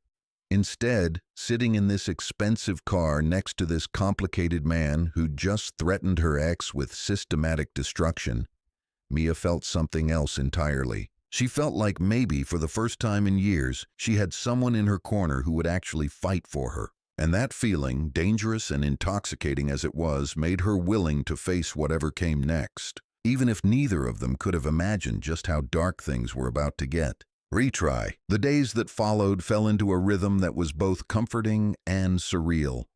Mia would wake up in the guest bedroom of a penthouse that still didn't feel real, make coffee in a kitchen that belonged in an architecture magazine, and try to rebuild her life from scratch while Alex went to work and pretended like housing a stranger was the most normal thing in the world. It had been 5 days since the confrontation at Derek's apartment. 5 days of relative peace that felt more like the eye of a storm than any kind of resolution. Mia spent her time doing practical things. She'd filed for a restraining order with Thomas's help, though the judge had only granted a temporary one pending a full hearing. She'd started job hunting, scrolling through listings for pharmacy technician positions and trying not to feel discouraged by how many applications she'd sent out with zero responses. She'd called Emily, finally, and had a 3-hour conversation that involved a lot of crying and apologies, and Emily insisting she fly out to California immediately, an offer Mia had gently refused. And she'd spent time with Alex. That was the dangerous part, the part she knew she should be careful about but couldn't quite seem to stop. He'd come home from work each evening and they'd have dinner together, sometimes takeout, sometimes food Alex cooked with surprising skill. They'd talk, really talk, about everything and nothing. She learned that he'd built his company from the ground up after putting himself through business school on scholarships and student loans that had taken him a decade to pay off. That he was 34, never married, and had a sister named Claire who lived in Boston and called him every Sunday without fail. That he hated mushrooms and loved old movies and had a secret addiction to terrible reality TV that he swore her to secrecy about. And she told him things, too, about growing up in a small town outside Portland with parents who'd loved her fiercely until a drunk driver took them away. About Emily and their complicated sister relationship, full of love and resentment in equal measure. About her dreams of maybe going back to school someday, getting her pharmacy degree instead of just being a technician. About how she used to paint before Derek, before she'd convinced herself she wasn't any good at it. It was easy, talking to Alex. Too easy. She'd catch herself laughing at something he said and then feel guilty, because how could she be laughing when her life was such a disaster? She'd notice the way his eyes crinkled when he smiled and feel her heart do something complicated in her chest. And then she'd remind herself sternly that she was vulnerable and traumatized, and the absolute last thing she needed was to develop feelings for her rescuer. Except it was already too late for that, wasn't it? On the 6th day, Mia woke to find a note in the kitchen. Alex's handwriting, neat and precise. Had to fly to San Francisco for meetings. Back tomorrow evening. James at the front desk has my number if you need anything. Stay safe. Juanese. The apartment felt enormous and empty without him in it. Mia tried to tell herself this was good, that she needed space to think clearly, to process everything that had happened without the complicating factor of Alex's presence. Instead, she just felt lonely. She was halfway through another round of job applications when her new phone buzzed with an unknown number. Her stomach clenched. Derek? But when she answered cautiously, a woman's voice came through. Is this Mia Wallace? This is Linda Porter from Cascade Pharmacy on Pike Street. I'm looking at your application and I was hoping you could come in for an interview this afternoon if you're available. An interview? An actual interview? Mia's heart leaped. Yes, absolutely. What time? Would 2 o'clock work? It was barely 10 now. 2 o'clock is perfect, thank you so much. She hung up and immediately started panicking about what to wear. The clothes Alex had bought her were nice but casual. She needed something professional, something that said, responsible employee who definitely didn't just flee from an abusive relationship and is currently living with a millionaire stranger, which was when she remembered that among the salvaged items from Derek's apartment was her old interview suit. She dug through the garbage bags until she found it, wrinkled and smelling faintly of Derek's cologne, which made her stomach turn. But it was professional, and it fit, and beggars couldn't be choosers. Mia ironed it carefully, took extra time with her hair and makeup, and by 1:30 was standing in the lobby trying to figure out how to get to Pike Street. She could take the bus, she'd looked up the route on her phone, but she was nervous enough about the interview without adding the anxiety of navigating Seattle's public transit system to an unfamiliar neighborhood. Ms. Wallace? James, the security guard, looked up from his desk. Everything all right? I have a job interview, she blurted out. On Pike Street. I was just trying to figure out the bus route. James smiled. Pike Street? That's a tough route from here. Why don't you take an Uber? Mr. Rothschild has an account. I can call one for you if you'd like." Mia hesitated. She was already so indebted to Alex, already taking so much from him. But she also really needed this job, and showing up late and flustered because she'd gotten lost on the bus wasn't going to help her chances. "Okay," she said, "and thank you." The Uber dropped her off 10 minutes early, and Mia used the time to pace outside the pharmacy, practicing answers to potential interview questions and trying to calm her racing heart. This was her chance, her opportunity to start rebuilding some independence to prove she could stand on her own 2 feet. The interview went, well, actually. Linda Porter was in her 50s, warm and professional, and she seemed impressed by Mia's experience and credentials.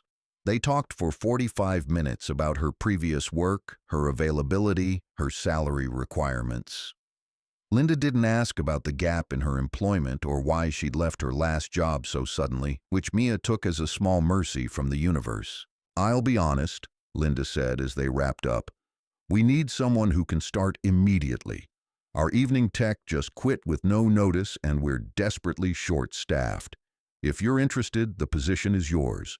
You could even start tomorrow if you're available." "Tomorrow?" Mia's voice came out higher than intended. Yes, absolutely. Tomorrow is perfect." They shook hands, discussed paperwork and scheduling, and by the time Mia left the pharmacy, she felt lighter than she had in days. A job. She had a job.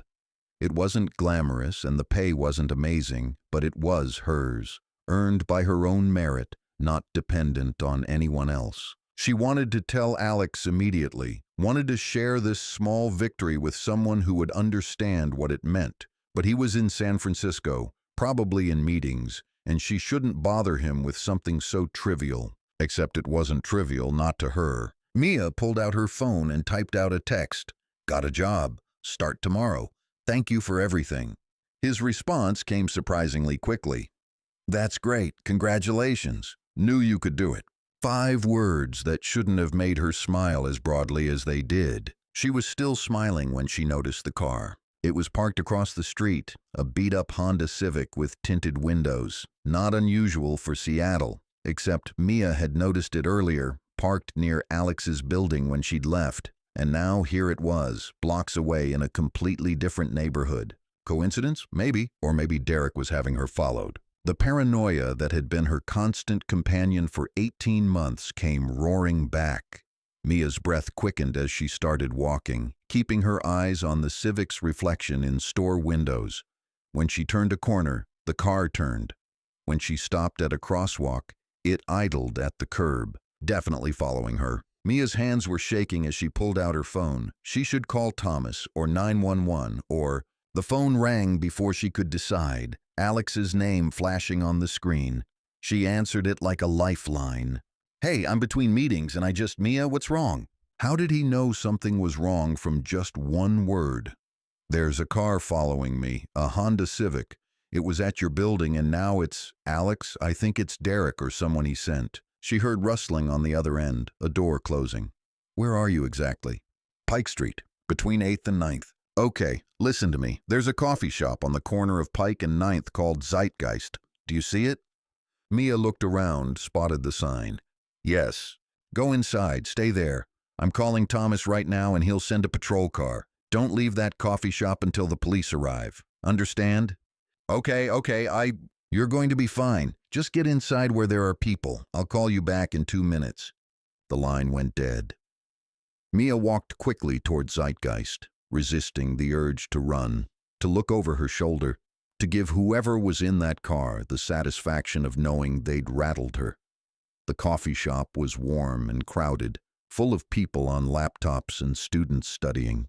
Normal people living normal lives, completely unaware that Mia's was unraveling. She ordered a coffee she didn't want with hands that wouldn't stop shaking and took a seat by the window where she could watch the street. The Civic was still there, idling at the curb. She couldn't see through the tinted windows, couldn't tell if it was Derek or his brother Thomas or some hired thug, but someone was definitely in there, watching, waiting. Her phone rang again. "Alex." Police are on their way. 5 minutes, maybe less. Are you somewhere safe? I'm in the coffee shop, but Alex, the car is still out there. They're just sitting there. I know. Thomas is having them run the plates now. Just stay put. A pause. I'm sorry I'm not there. You're in San Francisco. It's not your fault. I'm catching the next flight out. I'll be back by tonight. Alex, you don't have to. I'm catching the next flight out, he repeated, and there was no room for argument in his tone. I'll see you in a few hours. Don't go anywhere alone. Promise me. I promise. She sat in that coffee shop for 20 minutes before 2 patrol cars showed up, watched through the window as officers approached the Civic as the driver's side door opened, as a figure emerged that definitely wasn't Derek. It was a woman, blonde, maybe 40, wearing a leather jacket and an annoyed expression as she talked to the officers. Mia watched them check her ID, watched them walk around the car, watched them finally let her get back in and drive away. One of the officers came into the coffee shop and found Mia by the window. Ms. Wallace, I'm Officer Rodriguez. Your friend Thomas asked us to check on you. The woman in the car, who was she? Her name's Jenny Price, private investigator. She says she was hired to follow you and document your movements. Mia's blood ran cold. Hired by who? She wouldn't say. Client confidentiality. Officer Rodriguez's expression was sympathetic. But we made it clear that if she continues to follow you in a way that constitutes harassment, she'll be arrested. She's been warned off. But the damage was done, wasn't it? Derek, because it had to be Derek, now knew where she was. Knew she'd gotten a job. Knew she was vulnerable when Alex wasn't around. And what was he planning to do with that information? Officer Rodriguez insisted on driving Mia back to Alex's building. She spent the ride in silence, watching the city slide by, thinking about how quickly safety could become an illusion. She'd thought she was starting to put her life back together, thought she was making progress, but Derek was out there, watching, planning, and she had no idea what his next move would be. James looked concerned when she came through the lobby with a police escort, but he didn't ask questions.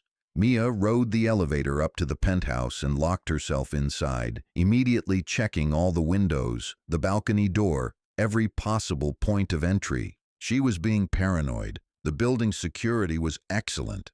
Derek couldn't get to her here.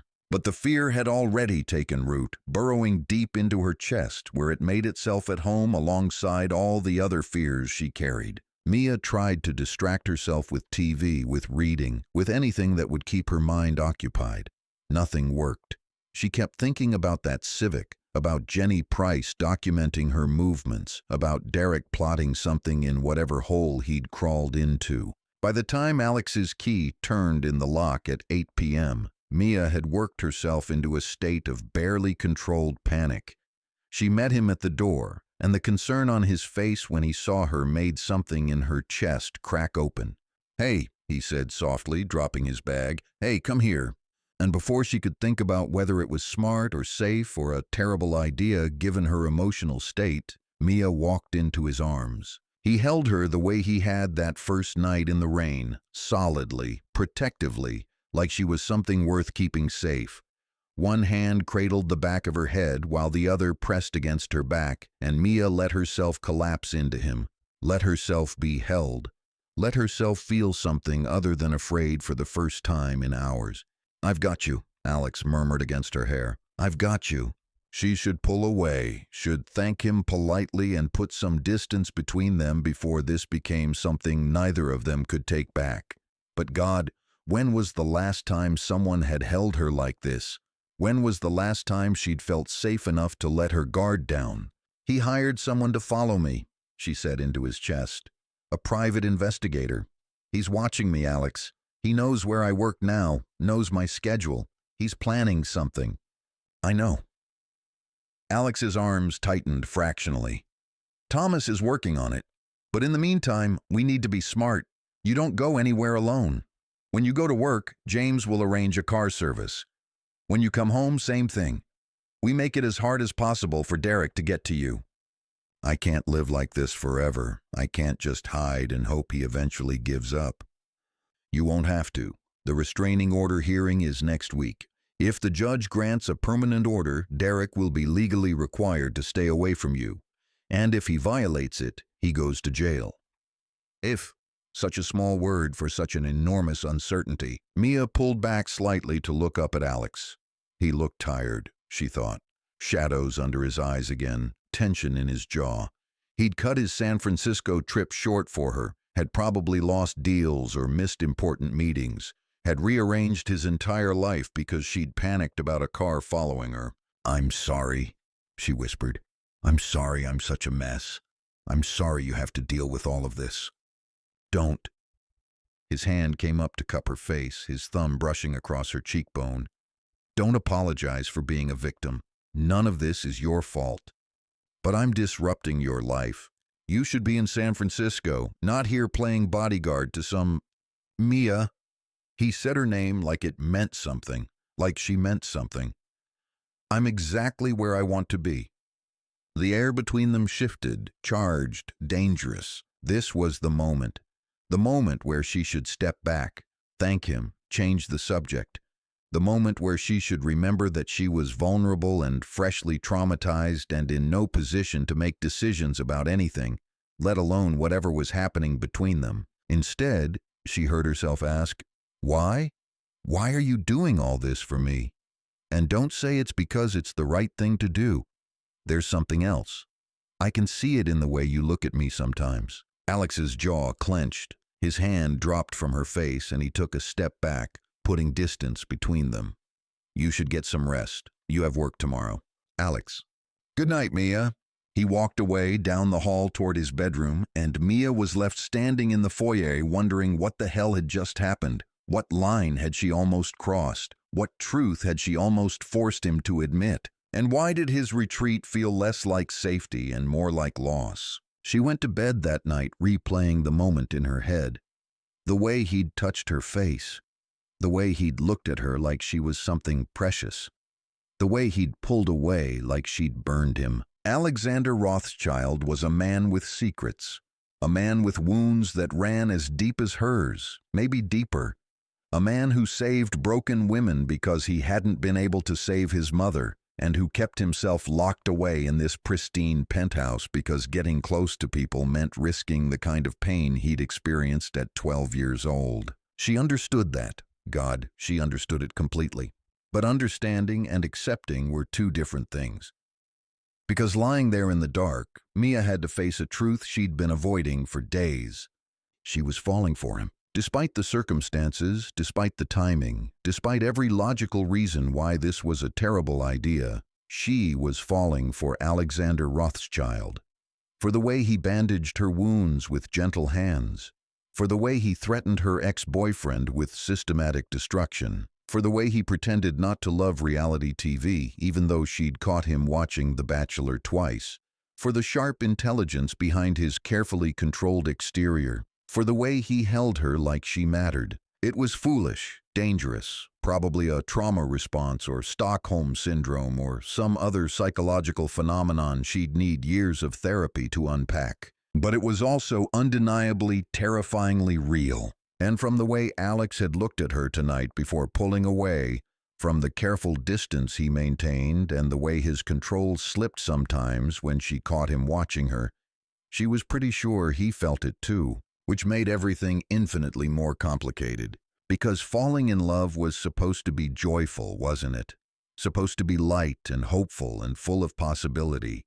It wasn't supposed to happen in the aftermath of trauma, tangled up with fear and danger and the looming threat of an ex-boyfriend who'd hired someone to track her every move. But when had Mia's life ever followed the script it was supposed to? She fell asleep that night thinking about the way Alex's hand had felt against her face, and dreaming of a version of reality where timing didn't matter and damaged people could love each other without destroying themselves in the process. If only real life worked that way. If only the worst was behind them instead of still to come. The routine lasted exactly 9 days before it shattered. 9 days of Mia going to work at Cascade Pharmacy with drivers Alex arranged and wouldn't let her pay for.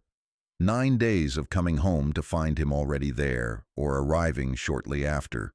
both of them dancing around whatever had almost happened that night in the foyer. 9 days of carefully maintained distance punctuated by moments of startling intimacy, his hand on her back as she reached for something in a high cabinet, her fingers accidentally brushing his as they both reached for the coffee pot, the way their eyes would meet across the room and hold for just a beat too long. 9 days of pretending they were just roommates, just friends, just two people sharing space and nothing more. 9 days of lying to themselves. Mia had started to feel almost normal again. The job was good, Linda was a fair boss, and her coworkers were friendly without being intrusive. The restraining order hearing had gone better than expected. The judge had granted a permanent order after reviewing Derek's emails and the police reports. Derek was legally required to stay at least 500 feet away from her at all times. It should have felt like a victory. Instead, it felt like a challenge, like she'd drawn a line in the sand and now Derek would spend every waking moment figuring out how to cross it. But for 9 days, nothing happened. No more private investigators, no sightings of Derek or his brother Thomas, no threatening emails or calls. Just blessed, peaceful silence that probably should have made Mia more nervous than it did. She should have known better, should have remembered that silence from Derek wasn't peace, it was planning. It was a Wednesday evening and Mia was closing at the pharmacy. Linda had already left, trusting her to lock up, which felt like a significant vote of confidence. The driver Alex had arranged, a kind older man named Tom who never asked invasive questions, was supposed to pick her up at 8:30. Mia was counting the register when she heard the front door chime. She looked up, already forming the words to tell whoever it was that they were closed, and felt her heart stop. Derek stood in the doorway. He looked better than he had at the apartment. Clean-shaven, hair-combed, wearing clothes that didn't smell like booze. But his eyes, God, his eyes were fever-bright with an intensity that made every self-preservation instinct Mia possessed start screaming. "We're closed," she managed, proud of how steady her voice came out. "You need to leave." "Just wanted to talk to my girl." Derek's smile was wrong, stretched too tight across his face. "That's not illegal, is it? Having a conversation? You have a restraining order. You're not supposed to be within 500 feet of me." "What did you tell her?" "That I've been busy with work." He smiled ruefully. She didn't believe me for a second. Claire has this uncanny ability to know when I'm lying. Always has. "Are you close?" Mia asked, even though she knew the answer. She'd heard him talk about his sister over the past week and a half, heard the affection in his voice. "She's the only family I have left. After our mother died, it was just the two of us. Our father's in prison, he'll die there, hopefully, and we don't have any other relatives who wanted anything to do with us. So yeah, we're close." He paused. "She'd like you, I think. You're both stubborn and stronger than you give yourselves credit for." The comparison warmed something in Mia's chest. To be compared favorably to the sister Alex clearly adored felt significant somehow. "I'd like to meet her someday," Mia said, and then immediately wondered if that was presumptuous. Like she was assuming she'd be in Alex's life long enough for family introductions. "Maybe you will." Alex's expression was careful, neutral, giving nothing away. They took a car service back to the penthouse. Tom had understandably left after calling Alex, and the ride was quiet, both of them lost in their own thoughts. Mia kept replaying the confrontation with Derek, the things he'd said, the accusations he'd thrown at her and Alex, and she kept thinking about the way Alex had looked when he'd grabbed Derek, the controlled violence in his movements, the absolute certainty that he would hurt anyone who threatened her. It should have scared her. Violence from a man, any man, should have sent her running after what she'd experienced with Derek. But all she felt was protected, safe, like she finally had someone in her corner who wouldn't hesitate to fight for her. Was that healthy? Probably not. Was she going to examine it too closely right now? Absolutely not. They got back to the penthouse just after 9:30. Alex immediately went to pour himself a drink, scotch, neat from a bottle that probably cost more than Mia made in a week, and stood at the windows looking out at the city. "I'm sorry you had to see that," he said after a long silence. "What I did to Derek. I'm sorry I lost control." "You didn't lose control." Mia joined him at the window, maintaining a careful distance. "You were very controlled, actually. Precise." "I wanted to hurt him more." Alex's voice was quiet, almost confessional. "When I saw him in that pharmacy with you, when I thought about what he might have done if I'd been even 5 minutes later, I wanted to hurt him badly. And that scared me." "Why?" "Because I'm my father's son." He took a drink, grimaced. "I have his temper, his capacity for violence, and I've spent my entire adult life trying to prove I'm nothing like him. But tonight, for a few seconds, I was exactly like him." Mia turned to face him fully. "You're nothing like him. Nothing. Your father killed your mother. You protected me. There's a world of difference between those two things." "Is there? Because from where I'm standing, violence is violence, and I'm capable of more than I want to admit." He finally looked at her, and his eyes were haunted. "You should be careful around me, Mia. I'm not the white knight you think I am."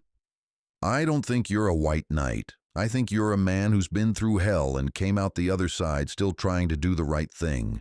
I think you're someone who understands what it's like to feel powerless and has spent his life making sure he never feels that way again." She took a step closer. "And I think you're scared. Scared of what you feel. Scared of what it means." "What I feel?" His laugh was bitter. "Mia, don't." She closed the remaining distance between them, her heart hammering. "Don't pull away again. Don't pretend this is just you being kind to someone who needed help. I see the way you look at me. I see the way you can't quite keep your distance even though you try. I see you, Alex. You shouldn't." His voice was rough. "You just got out of a bad relationship. You're vulnerable. The last thing you need is, 'Don't tell me what I need.'" There was steel in her voice now. "I've spent 18 months being told what I need, what I should think, how I should feel. I'm done with that. So if you don't want this, if you genuinely just see me as some charity case you're obligated to help, then say so, but don't make decisions for me." The silence stretched between them, electric and dangerous. Alex's jaw was clenched, his hands gripping his glass so tightly Mia thought it might shatter. She could see him warring with himself, logic and desire battling it out behind his carefully controlled exterior. "I'm not good at this," he said finally. "Relationships, letting people in. After my mother died, after watching my father destroy the person I loved most in the world, I decided it was easier to just not feel anything, not get attached, keep everyone at arm's length." He set down his glass with a sharp click. "And then you crashed into my life in the middle of a rainstorm, and suddenly keeping my distance became impossible." Mia's breath caught. "Alex, I think about you constantly." The confession came out like it hurt. "When I'm at work, when I'm supposed to be focusing on deals and acquisitions, I'm thinking about whether you're safe, whether you're happy, whether Derek is planning something. I find excuses to come home early just so I can see you. I follow you to work like some kind of stalker because the thought of you being alone, being vulnerable, makes me feel like I can't breathe." He laughed, sharp and self-deprecating. "And the worst part? I don't even care that it's probably unhealthy. I don't care that the timing is terrible, or that you're still processing trauma, or that this could blow up in both our faces. I just—" He stopped, shook his head. "You just what?" Mia whispered. Alex turned to face her fully, and the look in his eyes stole whatever breath she had left. "I just want you. In whatever capacity you'll have me. As your protector, your friend, your—" He stopped again, like the next word was too dangerous to say out loud. But Mia knew what it was, knew what he was offering and what it could mean, and how absolutely insane it was to even consider given everything they'd both been through. She knew all of that, and she didn't care. "Kiss me," she said. Alex's eyes widened. "Mia, we shouldn't—" Kiss me, or I'm going to kiss you. And I'd really rather you make the first move so I don't have to wonder if I'm pushing you into something you don't want." "Don't want?" His laugh was strangled. "Mia, I want it so badly it terrifies me, but you just left Derek. You're still processing everything. I don't want to be a rebound or a mistake you'll regret when—" She kissed him, closed the final inches between them, rose up on her toes, and pressed her lips to his before she could second-guess herself into talking herself out of it. For a heartbeat, Alex was frozen. Then he melted into it, his hands coming up to cradle her face the way they had so many times before, but different now. Intentional. Claiming. The kiss was soft at first, almost tentative, like they were both afraid of breaking something fragile. But then Alex's control snapped. She felt it happen, felt the moment he stopped holding back, and the kiss deepened, became something fierce and desperate and absolutely perfect. He tasted like scotch and something indefinably him, and when his tongue swept against hers, Mia heard herself make a sound she'd never made before. Want and relief and coming home all wrapped up in one breathless moment. When they finally broke apart, both breathing hard, Alex rested his forehead against hers. "We're making a terrible decision," he whispered. Probably, Mia's hands had somehow ended up fisted in his shirt. "Do you care?" "Not even a little bit." He kissed her again, and this time there was no hesitation, no holding back. His hands slid from her face to her waist, pulling her closer, and Mia went willingly, pressing herself against him and feeling the solid warmth of his body against hers. This was different from Derek. Everything about it was different. Alex touched her like she was precious, like he was afraid of breaking her but also couldn't get enough. There was hunger in the way he kissed her, but also reverence. Need tempered with care. When his lips left hers to trail along her jaw, her neck, Mia's knees went weak. Her hand slid up into his hair, pulling him closer, and she heard him groan against her skin. "We should stop," Alex murmured, even as his hands tightened on her waist. "We should talk about this. Make sure—" "Alex." "Yeah? Stop talking." He laughed, breathless and happy, and pulled back just enough to look at her. His eyes were dark, pupils blown wide, and his hair was mussed from her fingers. He looked nothing like the controlled businessman who'd walked through the door an hour ago. He looked undone. Real. Beautiful. "I mean it," he said, even though his hands hadn't left her waist. "I don't want to rush this. I don't want you to wake up tomorrow and regret—" "I won't." Mia was surprised by how certain she sounded. "Alex, I won't regret this." "Regret Derek? Absolutely. Regret not leaving him sooner? Every day. But this?" She touched his face, traced the line of his jaw. "This is the first thing that's felt right in longer than I can remember."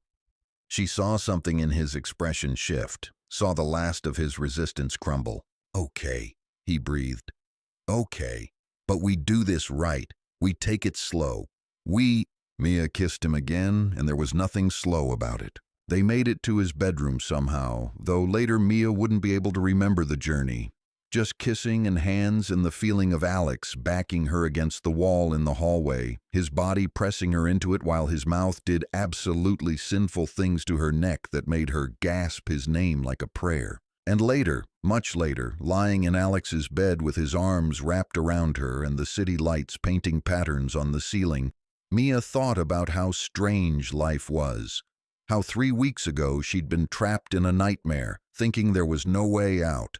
And now she was here, safe and sated, and held by a man who'd risked everything to protect her. It was too fast, too intense, built on a foundation of trauma and rescue fantasies and probably a dozen other psychological red flags that would horrify any therapist. But it was also real. Whatever this was between them, it was undeniably real. "What are you thinking?" Alex's voice was rough, sleepy. "That this is crazy." "Agreed. That we're probably going to regret it." "Probably." "That I don't care." She felt him smile against her hair. "Me neither." They fell asleep like that, tangled together, and for the first time in as long as she could remember, Mia didn't have nightmares. She didn't know that Derek, sitting in a jail cell across town, was making plans of his own. Didn't know that Thomas, Derek's brother, not the cop, had connections to people who specialized in making problems disappear. Didn't know that the temporary peace they'd found tonight was about to be shattered in the most violent way possible. All she knew was that for now, right now, she was safe. She was happy. She was loved, even if neither of them was quite ready to say the words yet. And sometimes that had to be enough. Mia woke to sunlight streaming through unfamiliar windows and the sound of Alex breathing beside her. For a moment, she didn't move, just lay there cataloging the sensations. The weight of his arm across her waist, the warmth of his body pressed against her back, the expensive sheets that felt like silk against her skin, the faint smell of his cologne mixed with something else, something that made her face heat as memories from last night came flooding back. She'd slept with Alex Rothschild. More than that, she'd made love with him, slowly and carefully and with an intensity that had left her shaking.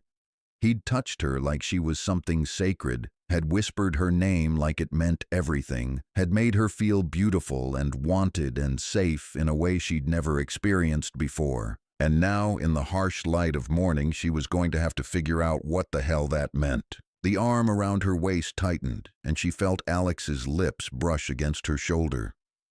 "I can hear you thinking from here," he murmured, his voice rough with sleep. "Please tell me you're not regretting last night." "I'm not." She turned in his arms to face him, and God, he was beautiful in the morning light. Hair mussed, jaw shadowed with stubble, eyes still soft with sleep. "I'm just processing." Processing. A hint of a smile tugged at his lips. That's a very diplomatic way of saying panicking. "I'm not panicking." She was totally panicking. "I'm just thinking about how we're going to explain this to Thomas when he calls, or to my boss, or to anyone who asks why I'm suddenly living with and sleeping with the man who rescued me from my abusive ex 3 weeks ago." Alex's expression sobered. "We don't owe anyone an explanation. What happens between us is our business. Except it's not that simple, is it? People are going to talk. They're going to say, I was vulnerable and you took advantage. They're going to say I jumped from one relationship into another without giving myself time to heal. They're going to say a lot of things, probably." Alex's thumb traced her cheekbone. "And maybe some of it will even be true. The timing is terrible. You are still processing trauma. This probably looks like exactly what everyone will think it is. A damsel in distress falling for her white knight." He paused. "But I don't care what they think. The only question that matters is what you think, what you want, what feels right to you." Mia took a shaky breath. "This feels right. You feel right. And that terrifies me because I trusted my feelings before and they led me straight to Derek. I'm not Derek." There was steel in his voice. "I will never be Derek. If I ever do anything that makes you feel unsafe or uncomfortable or pressured, I need you to tell me immediately. Promise me." "I promise." She meant it, because Alex wasn't Derek. In every way that mattered, he was Derek's opposite. Patient where Derek had been volatile. Careful where Derek had been reckless. Protective where Derek had been possessive. But that little voice in the back of her head, the one that sounded like every well-meaning friend who'd ever warned her about moving too fast, kept whispering doubts. What if this was just another mistake? What if she was so starved for affection that she was confusing gratitude with love? What if 3 months from now she'd wake up and realize she'd jumped from one cage into another? "Stop," Alex said softly, and she realized he'd been watching the thoughts play across her face. "Whatever you're thinking, stop. We don't have to figure everything out right now. We can take this one day at a time, one moment at a time, okay?" "Okay." She kissed him softly, trying to pour everything she couldn't quite say into it. "Thank you. I trust you. Please don't break my heart." Alex's phone buzzed on the nightstand, shattering the moment. He groaned and reached for it, then frowned at the screen. "It's Thomas. I should take this." Mia nodded and sat up, clutching the sheet to her chest as Alex answered the call. "Hey, Thomas. What's up?" A pause. "When?" Another pause, longer this time, and Alex's expression darkened. "I see. And you're sure?" He glanced at Mia, and something in his eyes made her stomach clench. "Okay. Thanks for letting me know. I'll tell her." He hung up and set the phone down carefully, like it might explode. "Derek made bail," Alex said. "An hour ago, someone posted $50,000 cash." The world tilted sideways. "Who? He doesn't have that kind of money. His brother Thomas doesn't either." The bail bondsman said it was paid by a corporation. Shell company, probably. Thomas is trying to track down who actually funded it, but that could take days. Alex's jaw clenched. "He's out there, Mia. And he knows we had him arrested. He's going to be angry." Angry. Such an insufficient word for what Derek would be feeling right now. Enraged, vengeful, dangerous. "What do we do?" Mia heard the tremor in her own voice and hated it. "We're careful. You don't go anywhere alone. I'm increasing security at the building. James is good, but we need more than one guard. I'm hiring a private security firm to do sweeps. Make sure Derek isn't watching the building." Alex was already moving, getting out of bed and pulling on clothes with efficient precision. "And I'm going to find out who posted his bail and make them regret it." "Alex, he violated a restraining order, Mia. He threatened you, and some mysterious benefactor just dropped 50 grand to get him out of jail?" Alex's voice was hard. "This isn't random. Someone wants Derek out there, and I need to know who and why." He was right. Of course he was right. But the ease with which Alex slipped into this mode, controlling, commanding, already 3 steps ahead, reminded Mia of just how much power he actually had, how much influence, how different their worlds really were. "I need to get ready for work," she said quietly. "Call in sick." "I can't just call in sick every time Derek does something. I need this job, Alex. I need—" She stopped, not sure how to articulate the desperate need for independence that was suddenly clawing at her chest. "I need to feel normal, even if it's just pretending for a few hours." Alex looked like he wanted to argue, but something in her expression must have convinced him. "Okay, but Tom drives you there and back, and I'm having a security guard posted outside the pharmacy during your shift." "That's excessive." "That's necessary." His tone left no room for negotiation. "Humor me, please." What could she say to that? He was trying to keep her safe. The fact that his methods involved throwing money and resources at the problem until it disappeared was just who he was, how he operated. She should probably be grateful. So why did it feel like she was losing control of her own life again? The rest of the day passed in a blur of normalcy, punctuated by reminders that nothing was actually normal. Tom drove her to work, professional and silent. A man in a dark suit, private security presumably, took up position outside the pharmacy's front window. Linda raised her eyebrows when Mia explained that she had a situation with an ex but didn't pry. And every time the front door chimed, Mia's heart jumped into her throat, certain it would be Derek standing there. But it never was. Just customers with prescriptions and questions and normal, everyday problems that had nothing to do with restraining orders or bail bondsmen or men who wanted to hurt her. By the time her shift ended, Mia was exhausted in a way that went beyond physical. The constant vigilance, the fear, the looking over her shoulder, it was wearing her down. She'd thought leaving Derek would mean freedom. Instead, she'd just traded one kind of imprisonment for another. Tom drove her back to the penthouse in silence. The security guard followed in a separate car. It all felt absurdly dramatic, like she was some kind of celebrity being stalked by paparazzi instead of a pharmacy technician hiding from an abusive ex. Alex was waiting when she got home. When had she started thinking of it as home? With takeout from the Thai place she'd mentioned liking. He'd also brought wine, the expensive kind that probably cost more than her hourly wage, And he'd set the dining table like they were having a real dinner instead of just eating from containers. It was sweet. It was thoughtful. It made Mia want to cry. "Hey," Alex said, crossing to her. "How was work?" "Fine. Quiet. The security guard scared off half our customers, but otherwise, fine." She heard the edge in her own voice and immediately felt guilty. "Sorry, I don't mean to sound ungrateful. I know you're just trying to help. But it's smothering." Alex's voice was careful. "You feel like you're losing your independence." "A little. A lot." But she didn't want to hurt his feelings.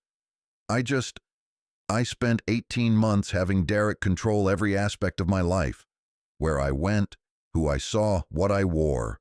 And I know you're not doing that. I know your intentions are good. But having drivers and security guards and needing permission to just exist, it's starting to feel familiar in a way that scares me." Alex was quiet for a long moment. When he spoke, his voice was rough. "I'm sorry. I wasn't thinking about how it would feel from your perspective.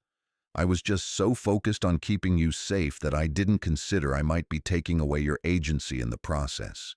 "I know you didn't mean to." Mia touched his arm. "And I appreciate everything you're doing, really. But maybe we could dial it back a little. I can take Ubers to work. I can handle myself during the day. You don't need to have me followed every second. Derek is out there. I know, but he's also on bail for violating a restraining order. If he comes near me again, he goes to jail and doesn't get out. He knows that. Maybe he'll just leave me alone now." Even as she said it, Mia knew it wasn't true, could see from Alex's expression that he knew it too. Derek wasn't the type to just walk away. His ego wouldn't allow it. But she needed to believe there was an end to this, some point where she could stop looking over her shoulder and just live her life. "1 week, Alex said finally. "Give me 1 week with the extra security. If nothing happens, if Derek stays away, we'll reassess.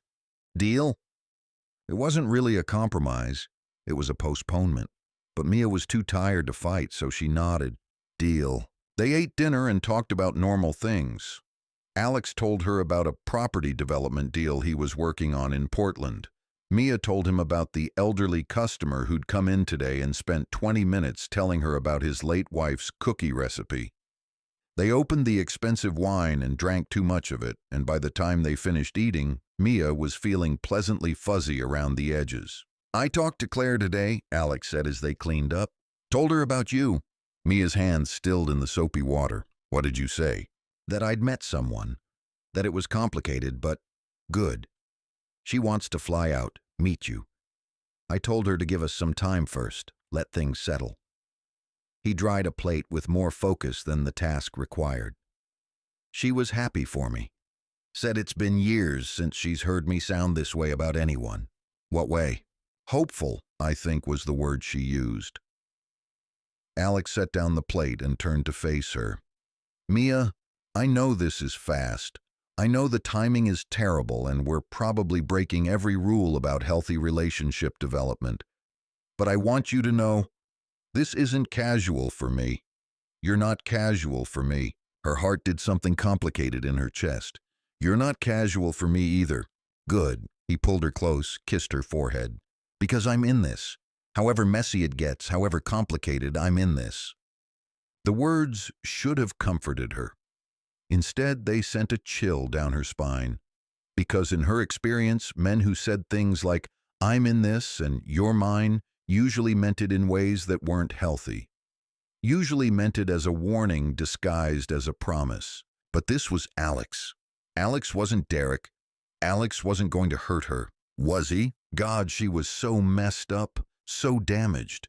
How could she trust her own judgment when it had failed her so spectacularly before? "Stop," Alex murmured against her hair. "I can feel you spiraling. Whatever you're thinking, whatever worst-case scenario your brain is spinning, stop. We're okay. We're going to be okay." Mia nodded against his chest, but she couldn't shake the feeling that something was about to go very, very wrong. That night, they made love again, slower this time, more tender. Alex took his time, worshiping every inch of her skin, making her feel cherished in a way that brought tears to her eyes. And afterward, lying in the dark with his arms around her, Mia tried to memorize the moment, the feeling of safety, of being loved. Because deep down, in a place she didn't want to examine too closely, she had the terrible certainty that it wouldn't last. It couldn't last. Nothing this good ever did. She was right, though she couldn't have known how brutally right she was. Couldn't have known that Derek was sitting in a dingy apartment across town talking to his brother Thomas about how to make both her and Alex pay. Couldn't have known about the men Thomas knew, the ones who specialized in things that left no evidence and no witnesses. Couldn't have known that the shell corporation that had posted Derek's bail belonged to someone with a very specific grudge against Alexander Rothschild. All she knew was the warmth of Alex's body beside her and the persistent voice in her head whispering that she didn't deserve this, didn't deserve him, didn't deserve happiness. Some people, that voice said, were just meant to suffer. And maybe, just maybe, she was one of them. But for tonight, she pushed those thoughts away and let herself believe in the fairy tale. Let herself believe that love could conquer trauma, that good men existed, that her story might actually have a happy ending. The universe, as it turned out, had other plans. The call came 3 days later. Mia was at work helping a customer with a prescription question when her phone buzzed insistently in her pocket. She ignored it, she was on the clock, and Linda had a strict policy about personal calls during shifts. But it kept buzzing, call after call after call. Finally, during her break, she checked. 15 missed calls from Alex, 8 from Thomas, 3 from a number she didn't recognize. Her hands started shaking as she called Alex back. He answered on the first ring. "Where are you?" "At work." "What's wrong? What happened?" "Derek's brother is dead." Alex's voice was flat, carefully controlled. "Thomas, Derek's brother Thomas, not Officer Wallace, was found this morning, shot 3 times in his apartment. And Mia..." He paused. "The police want to talk to me. They think I had something to do with it." The world tilted sideways. "What? That's insane. Why would they think..." "Because I threatened him. At Derek's apartment, I made very specific threats about destroying them both. And someone recorded it." His breath came harsh over the line. "Derek recorded it, probably. Or had someone else there we didn't see. And now his brother is dead, and I have motive and means, and they're going to arrest me, Mia. They're probably on their way to do it right now." "No." The word came out as a whisper. "No, Alex, you didn't. You couldn't have." "I didn't." Steel in his voice now. "I swear to you I didn't kill him. But it doesn't matter what I say. The evidence is going to look bad. Really bad. And Derek knows that. This was his plan all along. Set me up. Get me out of the picture. Leave you vulnerable." Mia's knees went weak. She sat down hard on a chair in the break room, trying to process what he was saying.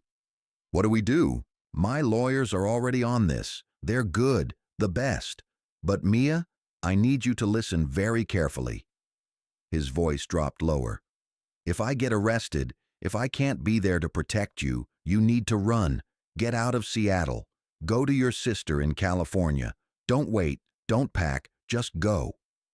"I'm not leaving you." Mia. "I'm not leaving you." The vehemence in her own voice surprised her. "Alex, you've risked everything for me. Your reputation, your freedom, your entire life. I'm not going to abandon you the second things get hard." "This isn't getting hard. This is getting dangerous. If Derek's willing to kill his own brother to frame me..." "Wait." Mia's mind was racing. Why would he kill his own brother? That doesn't make sense. They were working together, weren't they? "I don't know." Alex sounded exhausted. Maybe they had a falling out. Maybe Thomas knew too much. Maybe... He was cut off by voices in the background. Mia heard him curse softly. "They're here," Alex said. "The police. I have to go. Mia, promise me you'll stay safe. Promise me." "I promise." Tears were streaming down her face now. "Alex, I love you." The words were out before she could stop them, raw and desperate and absolutely true. Silence on the other end. Then, so quiet she almost missed it. "I love you too." The line went dead. Mia sat in the break room staring at her phone as her entire world fell apart for the second time in a month. Alex was being arrested for murder. Derek had won, and she had absolutely no idea what to do next. The next 72 hours were a blur of police stations, lawyers and expensive suits, and the sick realization that the justice system Mia had counted on to protect her was now being used as a weapon against the one person who'd actually kept her safe. Alex had been arrested and charged with conspiracy to commit murder. Not the murder itself, they couldn't place him at the scene, but the prosecution was arguing that he'd hired someone to kill Thomas in retaliation for Derek's harassment of Mia. The evidence was circumstantial but damning. The recorded threats, large cash withdrawals from Alex's accounts in the days before the murder, and testimony from a witness who claimed to have seen Alex meeting with known criminals. It was all bullshit. Mia knew it was bullshit. But knowing and proving were two very different things. Alex's lawyers had managed to get him out on bail, $2 million, which he'd posted without blinking, but the conditions were strict. He couldn't leave the state. He had to surrender his passport, and he was forbidden from having any contact with Derek or anyone associated with him, which meant he couldn't be seen protecting Mia without it looking like witness intimidation. They sat in his living room on the third night after his arrest, the city lights glittering outside like everything was normal, like the world hadn't just imploded. "You need to go to California," Alex said. It was maybe the 10th time he'd said it in as many hours. "Emily's expecting you. I've already bought the ticket. You leave tomorrow morning." "No." Mia's response was automatic now. They'd been having the same argument on repeat. "I'm not leaving you to deal with this alone." "Mia, I have lawyers. I have resources. What I don't have is the ability to keep you safe while fighting a murder charge." His voice was strained, exhausted. There were dark circles under his eyes, and he looked like he'd aged 5 years in 3 days. "Derek wanted me out of the picture. He's accomplished that, which means you're vulnerable now. Don't you see? If something happens to you while I'm dealing with this, nothing's going to happen to me. Derek won. He got what he wanted. Why would he risk coming after me now?" "Because men like Derek don't stop." Alex's hands clenched into fists. "They don't just win and walk away. They burn everything down on their way out. And Mia, I can't—" His voice cracked. "I can't protect you anymore. Not like this. Not with these restrictions. So please, for the love of God, just get on that plane tomorrow." She wanted to argue, wanted to insist that she could take care of herself, that she wasn't going to run away, that they'd face this together. But the truth was, he was right. With Alex's hands tied by legal restrictions and Derek emboldened by his apparent victory, staying in Seattle was dangerous and selfish, because if something happened to her, Alex would blame himself, would do something reckless trying to save her, would destroy whatever chance he had at beating these charges. "1 week, Mia said finally. "I'll go to Emily's for 1 week. Give you time to work with your lawyers, figure out a strategy, but then I'm coming back whether you like it or not." Mia: "1 week, Alex. That's the compromise. Take it or I stay here and we argue about this for another 3 days." He looked like he wanted to keep fighting, but exhaustion won out. 1 week, fine. They went to bed that night, their last night together for who knew how long, and Mia couldn't sleep. She lay in the darkness, listening to Alex's breathing, memorizing the weight of his arm across her waist, trying not to think about all the ways this could go wrong. "I'm sorry," Alex whispered into the darkness. "I'm sorry I dragged you into this. Sorry I couldn't protect you better. Sorry I—" "Stop." Mia turned to face him. "None of this is your fault. You saved my life, Alex. Everything that's happened since, all of it, is Derek's doing, not yours. I should have been smarter. Should have known he'd retaliate. Should have what? Let him kill me? Because that's where this was headed before you intervened. Derek was planning to sell me, Alex, to let men—" She couldn't finish the sentence, couldn't give voice to the nightmare that had been waiting for her. "You saved me. Whatever consequences came from that are on Derek, not you." Alex pulled her closer, buried his face in her hair. "I love you," he said, and it sounded like a confession. "I know it's too soon and the circumstances are insane and you probably think I'm just saying it because everything's falling apart, but I love you. And I need you to know that. In case—" "Don't!" Mia's voice was fierce. "Don't you dare finish that sentence. You're not going to prison, you're going to beat this, and I'm going to be right here waiting when you do." She felt him nod against her hair, but she could also feel the tension in his body, the fear he was trying so hard to hide.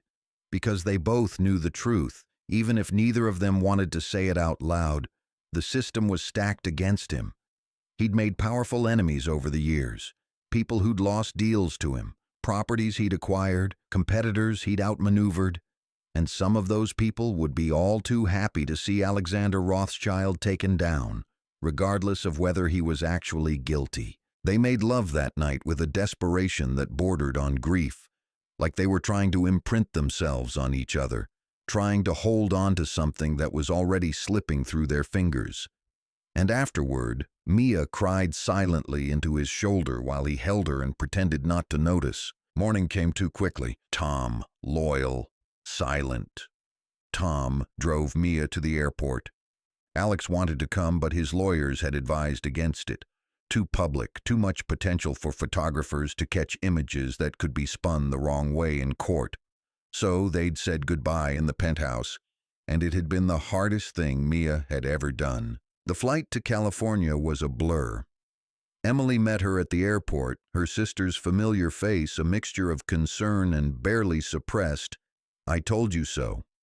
They didn't talk about it during the drive to Emily's house in San Diego, a modest 3-bedroom in a neighborhood full of young families and SUVs. Emily's husband Ryan greeted Mia with an awkward hug and the sort of careful politeness reserved for relatives in crisis. Their daughter, Sophie, was 6 months old and absolutely perfect.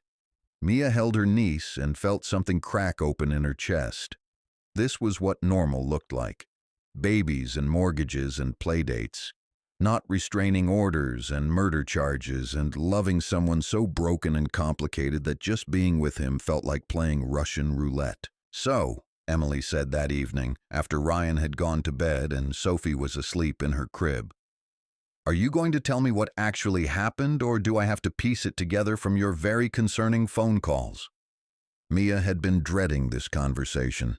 She took a long drink of the wine Emily had poured, cheaper than what Alex drank, she noticed, and immediately felt guilty for noticing, and began. She told Emily everything: Derek and the abuse and the messages about selling her, running into the rain and jumping into a stranger's arms, Alex and his penthouse and the way he'd protected her, the growing feelings that neither of them could deny, the confrontation at Derek's apartment, Thomas's murder and Alex's arrest. Emily listened without interrupting, her expression growing more horrified with each revelation. "Jesus Christ, Mia," she said when Mia finally finished. This is like something out of a crime drama. You realize how insane this all sounds, right?" "I know how it sounds." "Do you? Because from where I'm sitting, it sounds like you jumped from one toxic situation straight into another." Emily held up a hand before Mia could protest. "I'm not saying this Alex guy is abusive like Derek was, but Mia, you've known him for less than a month. You're living in his penthouse, sleeping with him, and now he's been arrested for murder. Red flags don't get much redder than that. He didn't do it. He didn't kill anyone." "Maybe not, but that doesn't change the fact that you're in way over your head." Emily's voice softened. "Look, I get it. He saved you from Derek. He made you feel safe, and I'm grateful for that, I really am. But gratitude isn't love, Mia, and trauma bonding isn't a foundation for a healthy relationship." The words hit like a slap, because Emily was just saying what Mia had been thinking herself, wasn't she? All those doubts that kept creeping in during the quiet moments. All those questions about whether her feelings were real or just a survival response to being rescued. "I love him," Mia said quietly. "I know you think it's too fast, or that I'm confused, or that I'm just rebounding from Derek. But I love him, Emily. Really love him." "Okay." Emily didn't sound convinced. "Let's say you do. Let's say this is real, healthy love and not just trauma response. What's your plan here? Wait around while he fights murder charges? Hope the jury believes he's innocent? And then what? Move back in with him and try to build a life together while you're both dealing with PTSD from this nightmare. I don't know! The admission burst out of Mia, raw and frustrated. I don't know what the plan is. I don't know if we have a future. I don't know anything except that he's the first person in years who's made me feel like I'm worth protecting, worth fighting for, and I can't just walk away from that. Emily sighed. I'm not asking you to walk away. I'm asking you to think clearly, to protect yourself. Because from where I'm sitting, you've spent the last 2 years prioritizing men over your own well-being. First Derek, now this guy. When are you going to prioritize yourself? The question hung in the air, unanswerable. Because Emily was right. Mia had spent so long defining herself by her relationships, first with Derek, now with Alex, that she'd forgotten how to just be herself. Forgotten who she even was outside of someone's girlfriend, someone's victim, someone's project.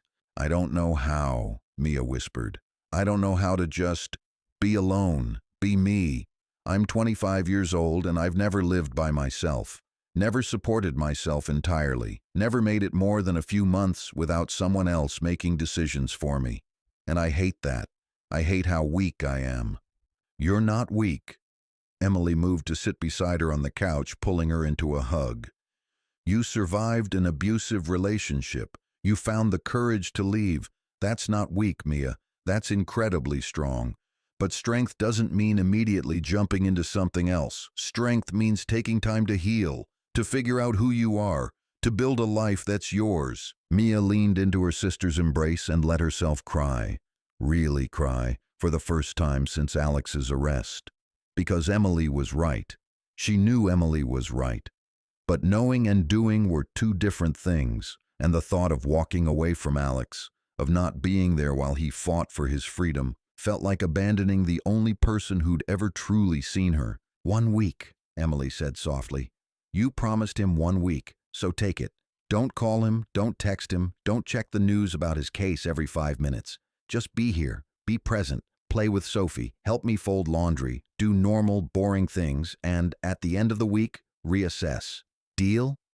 Deal, Mia whispered. She tried. God, she tried.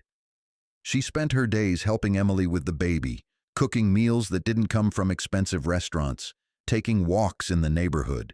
She forced herself not to check her phone every 10 minutes, not to read articles about Alex's case, not to spiral into worst-case scenarios. But at night, lying in Emily's guest room, Mia would pull out her phone and stare at the last text Alex had sent her right before she'd boarded the plane.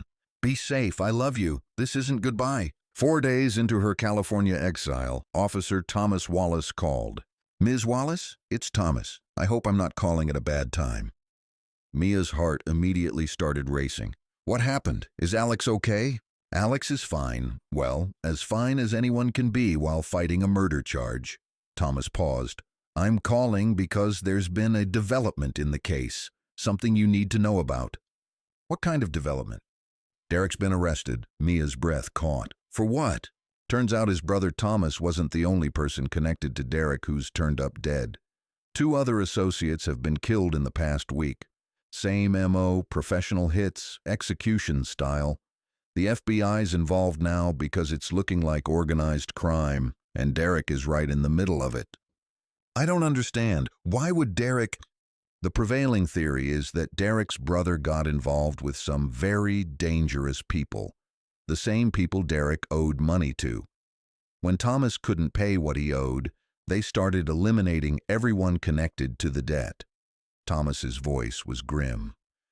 Derek's been arrested as a material witness. He's claiming he doesn't know anything, but no one's buying it. What does this mean for Alex? It means the prosecution's case is falling apart. If Derek and his brother were involved with organized crime, it's a lot more plausible that Thomas was killed by one of those associates than by Alex. The DA's already talking about dropping the charges, though Alex's lawyers are pushing for a full dismissal and public exoneration. Relief flooded through Mia so intensely she felt lightheaded. So he's going to be okay? He's going to beat this? Looks like it. Could be another week or two before it's official, but yeah, Alex is going to be fine. After she hung up, Mia sat on Emily's guest bed and tried to process what she'd just heard. Alex was going to be exonerated. Derek was in custody. The nightmare was almost over. So why did she feel like she was about to throw up? Because the crisis was ending, and crises were what had bound them together. Alex had saved her from Derek. She'd stood by him during his arrest. Their entire relationship had been forged in trauma and danger and desperate circumstances. What happened when all of that went away? When they were just two people trying to figure out if what they felt was real or just an adrenaline addiction dressed up as love? That was Thomas, Mia said when she found Emily in the kitchen. Alex is going to be cleared. The charges are being dropped. That's great. Emily's smile was cautious. So what are you going to do?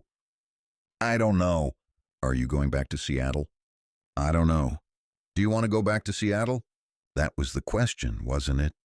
Did she want to go back? Back to the penthouse that wasn't really hers? To the man she barely knew but had somehow fallen in love with? To a city that held nothing but painful memories? Or did she want to stay here with Emily and Sophie and the promise of a normal, boring, safe life? I think, Mia said slowly, I think I need to figure out who I am first, before I can figure out what I want. Emily nodded. That's probably the smartest thing you've said in months. Yeah, Mia's phone buzzed with a text. Alex's name on the screen made her heart clench. Heard the news. Charges being dropped next week. We need to talk. When are you coming home? Home. Such a loaded word. Mia stared at the message for a long time before responding. I need more time. I'm sorry. I love you, but I need more time. She hit send before she could second-guess herself, then turned off her phone before she could see his response. Because Emily was right. She needed to figure out who Mia Wallace was when she wasn't running from someone or being saved by someone or defining herself by her relationship status. She needed to learn how to be alone before she could be with anyone, even someone she loved as much as she loved Alexander Rothschild. The question was whether he'd still be there when she figured it all out, or whether some kinds of damage were too deep to heal, some kinds of love too complicated to survive. Only time would tell, and Mia, for the first time in years, was going to take all the time she needed. 3 weeks. That's how long Mia stayed in California, and each day felt like both an eternity and a heartbeat. She'd turned her phone back on the morning after sending that text to Alex, her hands shaking as she waited for his response. It came an hour later, just 4 words that somehow said everything. Take all the time you need. No guilt trip, no accusations, no demands, just understanding. It made her love him more, which made the distance that much harder. They texted occasionally, brief exchanges that felt simultaneously intimate and distant. Alex updated her when the charges were officially dropped. The DA had issued a public statement acknowledging the lack of evidence and the emergence of alternative suspects. Alex's lawyers were now pursuing legal action against Derek for defamation and malicious prosecution. Derek himself had been charged as an accessory after the fact in his brother's murder. Turns out Thomas had been working as an enforcer for a loan shark operation, and when he'd skimmed money from his employers, they'd made an example of him. Derek had known about it, had even helped cover it up, thinking it would eliminate the debt he owed. Instead, it had just made him complicit in a murder. The irony wasn't lost on Mia. Derek had tried to frame Alex for murder, and in doing so, had implicated himself in the very crime he'd tried to pin on someone else. Justice, it seemed, had a dark sense of humor. During those 3 weeks, Mia threw herself into building something resembling a normal life. She found a job at a pharmacy near Emily's house, part-time, nothing special, but it was hers. She opened her own bank account for the first time in her adult life. She started seeing a therapist, a kind woman named Dr. Patricia Shaw, who specialized in trauma and domestic violence. You've been through multiple traumas in a very short period, Dr. Shaw said during their 3rd session. The abuse from Derek, the escape, the new relationship with Alex, his arrest. Your nervous system hasn't had a chance to process any of it. You've been in survival mode for so long that you've forgotten what it feels like to just exist. So what do I do? Mia asked. You practice existing. You sit with uncomfortable feelings instead of running from them. You figure out who you are when you're not defined by fear or crisis or someone else's needs. Dr. Shaw leaned forward. And you resist the urge to make any major life decisions until you've had time to heal. No moving back to Seattle. No dramatic declarations of love or commitment. Just stillness. For now, stillness. It sounded so simple, it was anything but, because Mia missed Alex with an intensity that sometimes took her breath away. She'd catch herself reaching for her phone to text him about something mundane, a funny customer at work, a cute thing Sophie had done, and then stopping, remembering that she'd asked for space, that she needed to learn how to process her own experiences without immediately sharing them with someone else. She missed the way he made coffee in the morning, strong and black with just a hint of sugar. Missed the sound of his voice when he'd come home from work, that slight softening in his tone when he'd ask about her day. Missed the way he'd absently reach for her hand when they watched TV, like touching her was as natural as breathing. Missed the way he made her feel safe, protected, loved. But Dr. Shaw was right. She needed to learn how to feel safe on her own, how to protect herself, how to love herself before she could healthily love someone else. So she practiced stillness, and it was the hardest thing she'd ever done. On the 21st day of her California exile, though exile wasn't quite right anymore since she was choosing to stay, Mia's phone rang. Alex's name on the screen. They hadn't actually talked, just texted since she'd left Seattle. Her finger hovered over the accept button. Dr. Shaw's voice in her head warned against it. But God, she wanted to hear his voice so badly. She answered. Hi, Alex's voice, warm and familiar and achingly missed. Is this a bad time? No, it's good. It's good to hear from you. Mia's heart was racing. How are you? Better. The legal stuff is wrapping up. My reputation's taken a hit, but my lawyers are spinning it as wrongfully accused businessman vindicated, which is helping. I'll probably lose a few deals, but he trailed off. That's not why I'm calling. Okay. Claire's getting married next month in Boston. She's been engaged for a year, but they were waiting for the right time, and apparently now is it. A pause. She wants you there. Well, I want you there, but she's excited to meet you if you're ready for that. A wedding, meeting his sister, normal relationship milestones that felt simultaneously too fast and not fast enough. I don't know if I'm ready, Mia admitted. I'm still figuring things out here, Alex. I'm seeing a therapist, working on myself. I'm not sure I can. I'm not asking you to move back. I'm not asking for any kind of commitment or decision. His voice was careful. I'm just asking if you'd consider coming to Boston for a weekend. Separate hotel rooms if you want. No pressure. Just, I'd like to see you. And Claire really does want to meet you.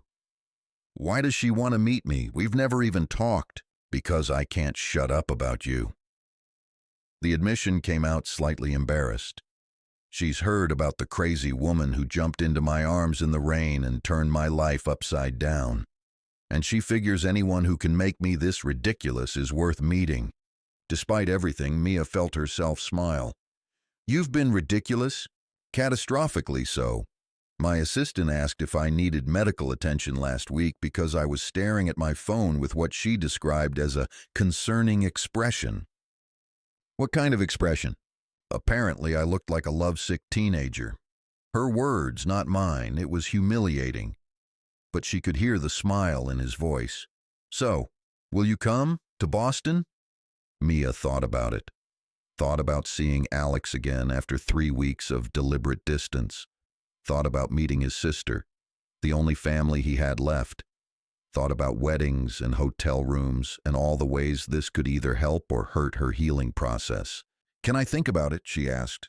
Of course. The wedding's not for another month. You've got time. A pause. Mia, I miss you. I know I'm not supposed to say that, not supposed to put pressure on you, but I miss you and I wanted you to know that. I miss you too. The words came out as a whisper. Every day. But I'm not ready yet, Alex. I'm not ready to come back and pick up where we left off like nothing happened. I'm not asking you to. I'm just asking you not to disappear completely. His voice was rough now. Take your time. Take months if you need to. Just don't decide we're over without giving us a real chance. Please.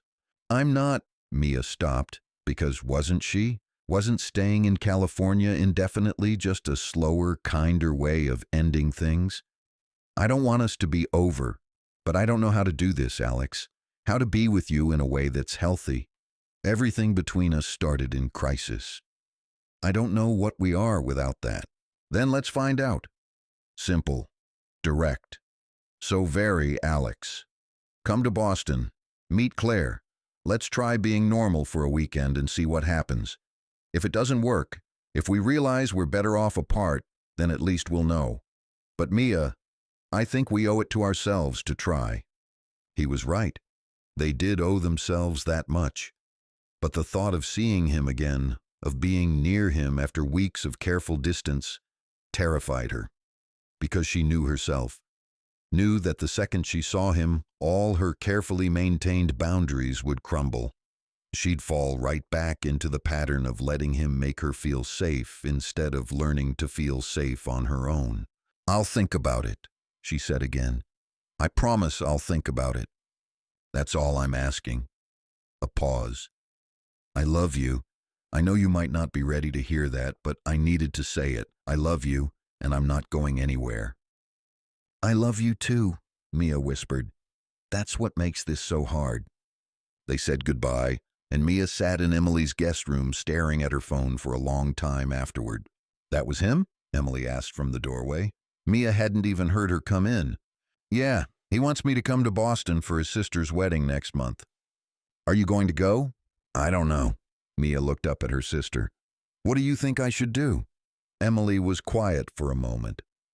I think, she said finally, that you're asking me for permission. Permission to go back to him or permission to stay here and move on. But Mia, I can't give you that. Only you can decide what's right for you. But what if I decide wrong? What if I go back and fall right into the same patterns? Or what if I stay here and lose the best thing that's ever happened to me? Then you'll deal with it. You'll make mistakes and learn from them and keep moving forward. That's what life is. Emily sat down beside her. Look, I'll be honest. When you first told me about Alex, I thought you were making a huge mistake. Thought you were rebounding, trauma bonding, all of that. And maybe you were. But Mia, I've watched you these past 3 weeks. You've been doing the work, going to therapy, building independence, figuring out who you are. And you know what? I think you might actually be ready to make a healthy choice now. Whatever that choice is. What if I'm not ready? What if I just think I am, but I'm really just fooling myself? Then you'll figure it out and course correct. But you can't spend your whole life second-guessing every decision out of fear that you'll mess up. Sometimes you just have to trust yourself and take the leap. Trust yourself. Easier said than done when your own judgment had led you into Derek's arms. But Emily was right. Mia had been doing the work. She'd been building a life of her own, learning to sit with uncomfortable feelings, figuring out who she was outside of crisis. Maybe she was ready. Maybe she wasn't. But she'd never know unless she tried. I think I want to go, Mia said slowly. To Boston, to the wedding. I think I want to see him and figure out if we're real or if we're just a trauma bond disguised as love. Okay, Emily squeezed her hand. Then go, but promise me something. What? Promise me you'll keep seeing Dr. Shaw. Even if you go back to Seattle, even if you and Alex work things out, keep doing the therapy. Keep working on yourself. Don't let being in a relationship become an excuse to stop growing. I promise. And Mia meant it. She texted Alex that night, I'll come to Boston. Separate hotel rooms. No expectations. Let's see what happens. His response came immediately. Thank you. I'll book your room. First class ticket? Coach is fine. Mia. Fine, first class, but I'm paying you back. We'll discuss it when you get here." She could practically hear the smile in his text, and it made her own smile in return. 3 more weeks passed. Mia kept working, kept going to therapy, kept building her small life in California. She told Dr. Shaw about the wedding, about her decision to see Alex again. "How do you feel about it?" Dr. Shaw asked. "Terrified, excited, nauseous, all of the above." "That's normal. You're taking a risk. Risks are scary." Dr. Shaw leaned forward. "But Mia, I want you to remember something. You are not the same person who jumped into Alex's arms in the rain 6 weeks ago. You've grown. You've learned. And most importantly, you've learned that you can survive on your own. So if you go to Boston and realize that you and Alex aren't right for each other, you'll be okay. You'll survive that too. What if I realize we are right for each other? What if it works? Then you'll have to figure out how to be in a healthy relationship while maintaining your independence. That's scary too, but it's a different kind of scary." Dr. Shaw smiled. "Either way, you're going to be okay. That's what you've learned these past few weeks. You're strong enough to handle whatever comes next." Mia wanted to believe that, wanted to trust that she'd done enough work, grown enough, healed enough to make good choices now. But there was still that voice in her head, the one that sounded like Derek, whispering that she was weak, that she'd fail, that she'd fall right back into old patterns the second Alex looked at her with those dark eyes. "What if that voice is right?" Mia asked. "What if I really am just fooling myself? Then we'll work through it." But Mia, that voice isn't truth. It's trauma. It's Derek's abuse echoing in your head. And every time you make a healthy choice despite that voice, you prove it wrong. You diminish its power. So going to Boston is you proving it wrong. Is you saying, "I can handle this. I can see Alex without losing myself. I can explore this relationship from a place of strength instead of desperation." Dr. Shaw's expression was warm. "You're ready, Mia. Maybe not for everything, but ready enough to take this next step. Ready enough, that would have to be good enough." The night before her flight to Boston, Mia lay in Emily's guest room. Her room now, really, since Emily had told her she could stay as long as she needed, and thought about everything that had happened in the past 2 months. 2 months ago, she'd been planning her life with Derek, ignoring the signs, making excuses, slowly dying from the inside out. Now she had a job, a therapist, a sister who'd taken her in without judgment, and a man in Seattle who loved her enough to give her space, even when it probably killed him to do so. She'd come so far, but she still had so far to go. Her phone buzzed. "Alex, flight lands at 2 p.m. tomorrow.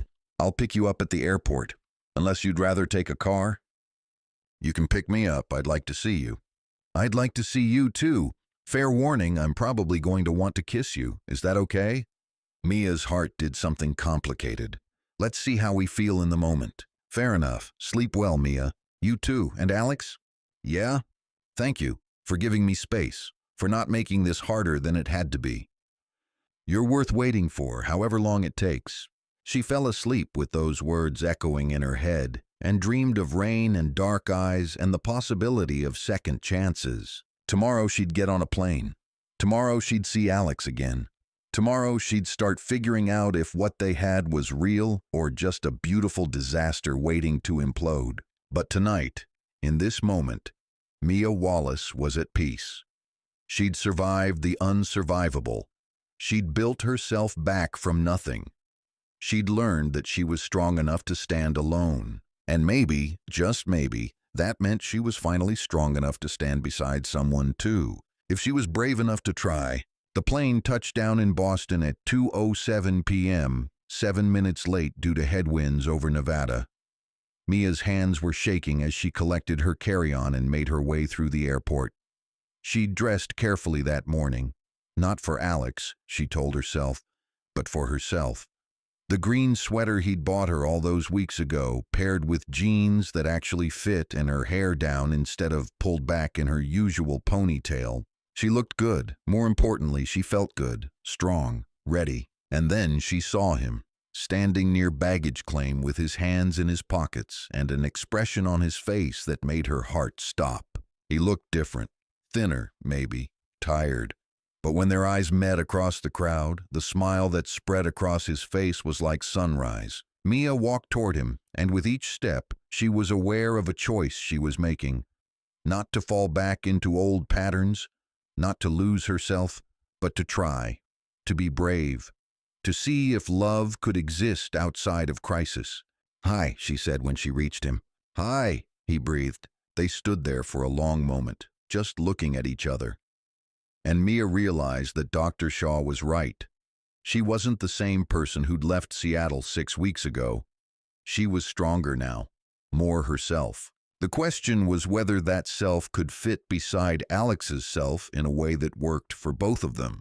"So," Alex said, his voice carefully neutral, "hotel first? Or do you want to grab coffee and talk?" "Coffee," Mia decided. "Let's talk." Because that's what healthy couples did, right? They talked, they communicated, they figured things out together instead of just falling into bed and hoping chemistry could solve everything. "Coffee it is." Alex gestured toward the exit, and Mia noticed he was careful not to touch her, maintaining distance, respecting boundaries. It made her love him more, and it made her think that maybe, just maybe, they had a chance after all. The story wasn't over, not by a long shot. There were still conversations to be had, boundaries to establish, fears to work through. But as Mia walked out of Logan Airport beside the man she loved, she felt something she hadn't felt in a very long time. Hope. Real, sustainable, healthy hope. And for now, that was enough. The coffee shop Alex took her to was tucked away in a quiet corner of Back Bay, the kind of place that served artisanal roasts and had exposed brick walls covered in local art. It was intimate without being romantic, public enough to feel safe, but private enough for real conversation. They sat across from each other in a booth near the window, and for a long moment neither of them spoke. Just sipped their coffee and looked everywhere except at each other, like teenagers on a first date, instead of two people who'd already shared a bed and said, "I love you," and survived their own personal apocalypse together. "You look good," Alex said finally. "Healthy, like California agrees with you." "It does." Mia wrapped her hands around her mug, grateful for something to hold on to. "Emily's been great. The therapist has been great. I got a job at a pharmacy near her house. Nothing fancy, but it's mine." "That's great, really great." He meant it, she could tell, even though she could also see the flash of something in his eyes. Fear, maybe, that she'd built this new life and decided she didn't need him in it anymore. "How have you been?" she asked. "Really, not the PR-friendly version." Alex exhaled slowly. "Honestly, it's been rough. The charges being dropped was a relief, obviously, but the damage was done. Some of my business relationships are strained. There's been media coverage, most of it speculative and invasive, and He stopped, seemed to gather himself. "I've been seeing someone too, a therapist. Started about a week after you left." Mia's eyebrows shot up. "You're in therapy? Don't sound so shocked." A hint of a smile. "Turns out being arrested for murder you didn't commit is traumatic. Who knew?" The smile faded. "But also, I realized when you left, when you said you needed space, that maybe you were right, about needing to figure out who I am outside of crisis. I've spent my whole adult life being the person who fixes things, who solves problems, who's always in control. And when I couldn't control what was happening with the charges, when I couldn't protect you the way I wanted to, I kind of fell apart." "Alex, no, let me finish." He leaned forward. "I built my entire identity around never being powerless again, never being that 12-year-old kid hiding under a table while his mother died. And I thought that meant accumulating wealth and power and control over every aspect of my life. But it just meant I was terrified of being vulnerable, of letting anyone in, of admitting I needed help. What changed?" "You left." He said it simply. "You left, and I realized that all the money and power in the world didn't matter if I couldn't have the one thing I actually wanted, which was you. But more than that, I realized I didn't know how to just be with someone. How to have a relationship that wasn't based on me saving them or fixing their problems. I didn't know how to be an equal partner. Mia felt tears prick at her eyes. So what did you do? I called Claire. Had a breakdown on the phone that probably scared her half to death. And she told me to get my ass to therapy before I self-destructed. He smiled ruefully. Turns out my sister is very wise. Who knew? I'm glad you called her. I'm glad you're talking to someone. Me too. Alex's hand moved across the table, stopping just short of hers. Not touching, but close enough that she could feel the warmth of his skin. I've been working on a lot of things. Understanding my control issues, processing my mother's death properly instead of just burying it, learning that asking for help isn't weakness. He paused. Learning that loving someone doesn't mean drowning in them or letting them drown in you. It means standing beside them while you both learn to swim. The metaphor was clumsy but earnest, and it made Mia's heart ache. That's very poetic for a real estate developer. My therapist made me read Rumi. It's been very enlightening and also very embarrassing. But he was smiling. What about you? What have you been learning? Where did she even start? That I have terrible taste in men? She tried to make it a joke, but Alex's expression darkened. Mia, I'm kidding, mostly. She took a breath. I've been learning that I use relationships to avoid dealing with myself. That I tie my self-worth to whether someone wants me. That I have this pattern of finding men who need fixing because it's easier to focus on their problems than my own. She met his eyes. And I've been learning that I did that with you too. Not the fixing part, you don't need fixing. But the part where I immediately attached myself to you because it felt safer than figuring out how to be alone. Is that what you think happened between us? Just you attaching to the nearest available protector? I don't know. The admission hurt. I mean, I know I love you. I know that's real. But I also know the circumstances of how we met, how fast everything moved. It wasn't healthy, Alex. We built a relationship on crisis and adrenaline, and I'm scared that without those things, without the danger and the drama, there's nothing actually there. Alex was quiet for a long moment. Can I tell you what I think? Please. I think you're partially right. The circumstances were extreme. The timing was terrible. We absolutely rushed into things for all the wrong reasons. He turned his coffee mug slowly, studying it. But I also think that sometimes, even when things start wrong, they can end up right. Sometimes crisis doesn't create false connections. It just accelerates real ones, strips away all the games and pretense and forces you to see someone as they actually are. And what did you see? Mia asked quietly. When you looked at me? Someone brave enough to run into a rainstorm with nothing. Someone strong enough to ask a stranger for help, even though every previous experience told her men couldn't be trusted. Someone who'd been beaten down by life but refused to stay down. His eyes met hers. I saw someone worth fighting for, worth waiting for, worth doing the hard work of becoming a better man for. A tear slipped down Mia's cheek. I saw someone who understood what it meant to feel powerless. Someone who turned childhood trauma into determination instead of cruelty. Someone who could have been bitter and closed off but chose to help anyway. She wiped at her face. I saw someone I could actually trust. Eventually. If I could learn how to trust again. And have you learned how to trust again? I'm trying. It's hard. Every day I have to fight against this voice in my head that says everyone will eventually hurt me. That love is just another word for control. That I'm too damaged to deserve happiness. She laughed wetly. Dr. Shaw says it'll get easier. Some days I believe her. My therapist says the same thing about my control issues and my inability to be vulnerable. Alex's hand moved another inch closer. They're probably right. Annoyingly right. Probably. Mia looked down at their hands, so close but still not touching. So what do we do? Where do we go from here? I don't know. I was hoping you'd have ideas. Despite everything, Mia smiled. The man who always has a plan is admitting he doesn't have a plan. Terrifying, right? Alex smiled back. But that's what my therapist has been working on with me, learning that I don't always need a plan, that sometimes you just have to take things as they come and trust that you'll figure it out. So we figure it out together? If you want to, if you're ready. He finally closed the distance, his fingers brushing against hers, not grabbing, not claiming, just touching, connecting. I'm not asking you to move back to Seattle.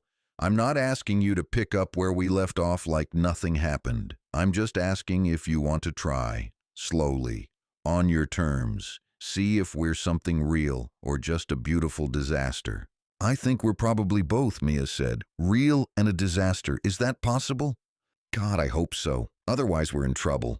They sat there in that coffee shop for 3 hours, talking about everything and nothing, about therapy and trauma and terrible reality TV, about Claire's wedding and Emily's baby and the jobs they'd been doing, about Derek's trial, which was proceeding with him facing serious prison time, and whether Mia would have to testify. I'll go with you, Alex said when that topic came up. If you have to testify, I know legally I'm supposed to stay away from anything involving Derek, but the trial's different. If you need support, I might not testify. The DA said my testimony isn't crucial, and honestly, I'd rather just move on. Let Derek be Thomas's brother's problem and the legal system's problem, not mine anymore. That's fair. That's healthy, actually. Alex squeezed her hand. Look at us, making healthy choices. Our therapists would be so proud. We should probably get a group rate at this point. They laughed, and it felt normal, easy, like maybe they could do this after all. Eventually, they left the coffee shop, and Alex drove her to her hotel. Not his hotel, they'd decided on separate rooms in separate hotels, maintaining physical distance while they figured out emotional proximity. So, Alex said as they pulled up to the entrance, dinner tonight? There's this Italian place Claire recommended. Very low-key, very non-romantic if that's what you need. Dinner sounds good. 7? 7. He hesitated, then leaned across the center console and kissed her cheek. Soft, chaste, respectful of boundaries. I'm really glad you came, Mia. Me too. She watched him drive away, then checked into her hotel room and immediately called Dr. Shaw for an emergency phone session. How did it go? Dr. Shaw asked. Good. Really good. He's in therapy. We talked for 3 hours. I didn't immediately jump into his bed or agree to move back in with him. Mia flopped onto the hotel bed. I'm calling this a win.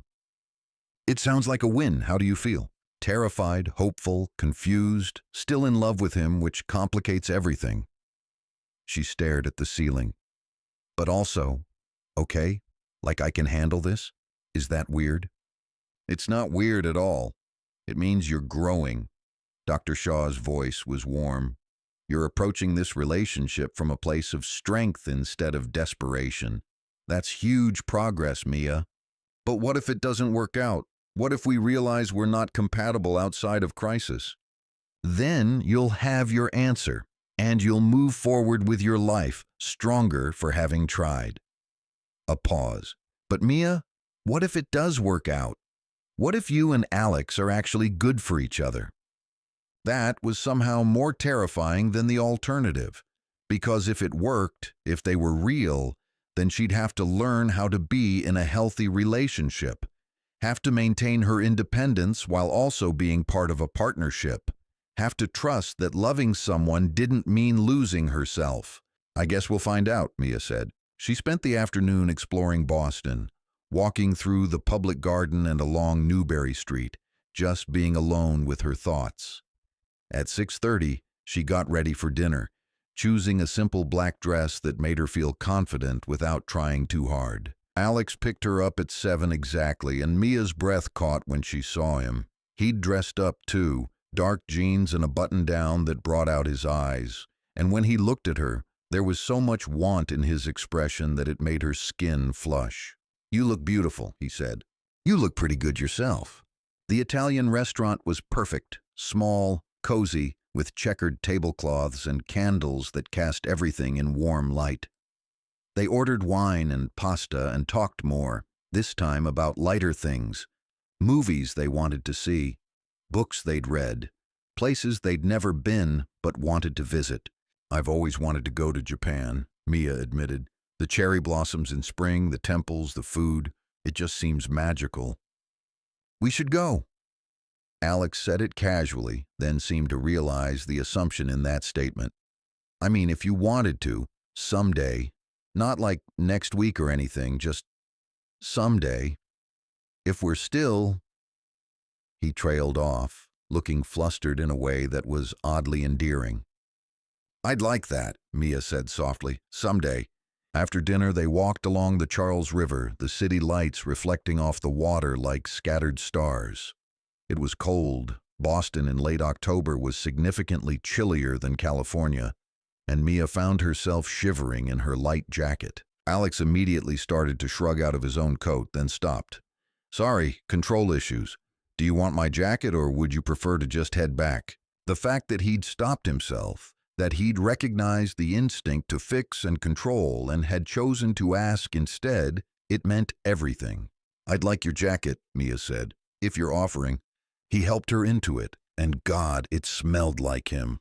Cedar and something indefinably Alex. She wanted to bury her face in it and never take it off. They kept walking, and somehow Mia's hand found its way into Alex's. Or maybe his hand found its way into hers. It didn't matter. They were holding hands, and it felt right in a way that made her chest ache. "Can I ask you something?" Alex said after a while. "Sure. If this works, if we figure out how to be together in a healthy way, would you consider moving back to Seattle? I'm not asking you to decide now," he added quickly. I want to know if it's a possibility, if I'm working towards something that could actually happen, or if California is permanent." Mia thought about it, about the life she'd built in San Diego, small but hers, about Emily and Sophie and the pharmacy job, about Dr. Shaw and the progress they'd been making. "I don't know," she said honestly. "I love being near Emily, love having that support system, but I miss Seattle, miss the rain and the coffee culture and the way the city feels." She squeezed his hand. "But more than that, I miss you, miss being near you. So maybe, if things work out, I could see myself moving back. Eventually." "Eventually." Alex tested the word. "I can work with eventually." They stopped at a bench overlooking the river and sat down. The temperature had dropped further, and Mia found herself shivering again despite Alex's jacket. "Come here," Alex said softly, pulling her against his side. Not demanding, just offering warmth. Mia let herself lean into him, felt his arm come around her shoulders, and for a moment, everything was simple. They weren't two traumatized people trying to figure out if their love was real or just a coping mechanism. They were just two people sitting by a river, sharing warmth against the cold. "I missed this," Mia whispered. "Missed you." "I missed you too, every day." His lips brushed against her temple. "Mia?" "Yeah? Can I kiss you? A real kiss, not just the cheek thing from earlier." Her heart started hammering. Yes, yes, but slowly. I need to do this slowly." "Slowly," he agreed. He turned her face toward his with gentle fingers, giving her every opportunity to pull away. And then he kissed her, soft and careful and achingly sweet. Not demanding, not trying to prove anything. Just kissing her, loving her with his lips against hers. When they pulled apart, Mia was crying. "What's wrong?" Alex's voice was immediately concerned. "Too much? Too fast? I'm sorry, Nothing's wrong." She laughed through her tears. "Nothing's wrong. I forgot what it felt like to be kissed like I'm precious, like I matter. Derek never—" She stopped, shook her head. "It doesn't matter. This matters. You matter." Alex pulled her close, holding her while she cried. Not trying to fix it, not trying to make it stop. Just being there, solid and warm and safe. "I'm going to be really patient with you," he said into her hair. "I'm going to mess up sometimes because I'm learning how to do this too. But Mia, I promise you, I will never make you feel like you don't matter. I will never treat you like you're anything less than extraordinary, okay?" Okay. She pulled back to look at him. And I promise to work on my trust issues, to give you the benefit of the doubt, to communicate when something bothers me instead of just running away. Deal. They sealed it with another kiss, longer this time, deeper, and when they finally made their way back to Mia's hotel, they stood in the lobby for a long moment, neither wanting to say goodnight. So, Alex said, tomorrow you meet Claire. Fair warning, she's going to interrogate you, ask invasive questions, probably show you embarrassing photos of me as a teenager. Yeah, I'm looking forward to it. Liar. But he was smiling. Breakfast first? I'll pick you up at 9? Sounds perfect. He kissed her one more time, soft and quick and full of promise, and then left. Mia rode the elevator up to her room, still wearing his jacket, her lips still tingling from his kiss. And for the first time in months, maybe years, she felt something that wasn't fear or anxiety or desperation. She felt happy. Not the manic, unsustainable happiness that comes from new relationship energy. Not the desperate happiness of someone clinging to the first good thing after a disaster. Just happy, contentedly, hopefully, cautiously happy. It probably wouldn't last. There would be setbacks and difficult conversations and moments when her trauma reared its ugly head.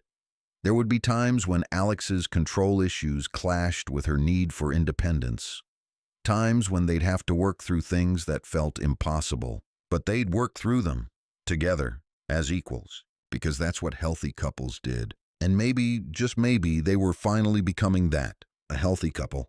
Who knew that was even possible? Tomorrow she'd meet Claire and probably make a fool of herself. Tomorrow she'd keep working on being strong and independent while also letting herself be loved. But tonight, Mia Wallace went to sleep wrapped in Alexander Rothschild's jacket, dreaming of cherry blossoms and slow kisses and a future that might actually include both of them. It was enough. For now, it was more than enough. Claire Rothschild was nothing like Mia expected. She'd imagined someone polished and intimidating, someone who'd look at Mia with Alex's same intense scrutiny and find her wanting. Instead, when Alex introduced them at breakfast the next morning, Claire threw her arms around Mia like they were old friends and said, "Oh, thank God, you're real. I was starting to think Alex had invented you as an excuse to avoid my wedding planning calls." She was shorter than Alex, with the same dark hair but warmer eyes, and a smile that lit up her entire face. Her fiancé, Thomas, yes, another Thomas, the universe has a twisted sense of humor, was a literature professor with kind eyes and a patient demeanor that suggested he'd learned how to handle the Rothschild intensity. They had breakfast at a diner Claire insisted made the best pancakes in Boston, and within 15 minutes, Mia felt more at ease than she had in months. "So," Claire said, pouring syrup over her stack with abandon, "Alex tells me you two met when you literally jumped into his arms during a rainstorm. Please tell me that's true and not just his romanticized version of events." "It's true." Mia glanced at Alex, who was watching her with an expression that made her heart flutter. "Though I don't know how romantic it was. I was running from my ex-boyfriend and panicking, and I just jumped." "And he caught you?" Claire's voice was soft. "Of course he did. That's very on brand for my brother. The man has a savior complex the size of Texas." "Claire," Alex warned. "What? It's true. You've been trying to save the world since you were 12 years old." Claire turned back to Mia. "Has he told you about the time he tried to adopt 17 stray cats because he couldn't stand the thought of them being alone?" "I was 14 and it was only 6 cats," Alex protested. "And they were starving. They were feral, and you ended up in the ER with 23 stitches." But Claire's voice was fond. "My brother has always had this need to fix things, fix people. It's why he went into real estate development. He sees broken buildings and imagines what they could become, sees struggling neighborhoods and envisions renewal, and sees broken women and can't resist the urge to save them," Mia asked quietly. The table went silent. Alex's expression shuddered and Claire looked stricken. "I didn't mean," Claire started. "No, it's okay." Mia set down her fork. "It's something we've been working through, in therapy. The question of whether Alex and I are real or whether I'm just another project for him to fix." "You're not a project." Alex's voice was firm. You were never a project. I know. I'm learning to know that. Mia reached across the table and took his hand. But Claire's not wrong about the savior complex. And I have my own issues with needing to be saved, with attaching to people who make me feel protected instead of figuring out how to protect myself. We're both working on it. Claire studied them for a long moment, then smiled. You know what? I like you. You're honest. And you call Alex on his shit, which means you're either very brave or very stupid. Probably a little of both, Mia admitted. Perfect. You'll fit right into this family. Claire raised her orange juice glass. Two complicated people making complicated choices and somehow ending up exactly where they need to be. They clinked glasses, and Mia felt something warm settle in her chest. Acceptance, belonging, things she hadn't felt in a very long time. The rest of breakfast was lighter. Claire talking about the wedding chaos, Thomas sharing stories about his students, Alex interjecting with sarcastic commentary that had them all laughing, and Mia just existed, participated, felt like a normal person having a normal meal with normal people, even though there was nothing normal about any of their circumstances. After breakfast, Claire pulled Mia aside while Alex and Thomas went to get the cars. Listen, Claire said. I know you and Alex are figuring things out. I know the timing's been terrible and the circumstances were intense. But I need you to know something. She took Mia's hands. I've never seen my brother like this. He's always been so controlled, so locked down. After what happened with our mother, he just shut off that part of himself. Decided it was safer not to feel anything. Her eyes were shining. But with you? He feels everything, and it terrifies him, but he's doing it anyway. That's huge for him. It terrifies me too, Mia admitted. I'm scared I'm not ready. Scared I'm going to hurt him, or he's going to hurt me, or we're both going to realize this was a mistake. Maybe, but what if it's not a mistake? What if you're exactly what you both need? Claire squeezed her hands. Look, I'm not saying you have to have all the answers right now. I'm just saying give it a real chance. Give him a real chance. He's a good man, Mia, the best man I know, and I think you might be good for each other. Before Mia could respond, the men returned and Claire released her hands with a knowing smile. The next 2 days passed in a blur of wedding preparations and family time. Mia helped with last-minute details, folding programs, arranging flowers, listening to Claire's increasingly panicked monologues about seating charts. Alex stayed close, but not too close, seeming to instinctively understand when Mia needed space and when she needed his presence. They had dinner together each night, sometimes just the two of them, sometimes with Claire and Thomas. They talked about everything, their childhoods, their dreams, their fears. Alex told her about his mother, really told her, not just the sanitized version, about how she'd tried to leave his father multiple times but always went back, about the guilt he still carried for not being able to save her. And Mia told him about Derek, really told him, all the ugly details she'd been too ashamed to share before. About the first time Derek hit her and how she'd made excuses, about the way he'd isolated her from everyone who cared about her, about the moment she'd seen those messages on his phone and realized her life was in danger. I keep wondering what would have happened if I hadn't seen those messages, Mia said one night as they walked through Boston Common. If I'd just stayed with him, would he have actually gone through with it? Yes. Alex's voice was certain. Men like Derek don't make idle plans. He would have done it, and you would have. He stopped, his jaw clenching. I can't even think about it without wanting to. But I didn't stay. I ran, and I literally crashed into you. Mia stopped walking and turned to face him. Do you believe in fate? I believe in choice, in people making decisions that change the trajectory of their lives. He tucked a strand of hair behind her ear. You chose to run. I chose to help. And every choice after that led us here.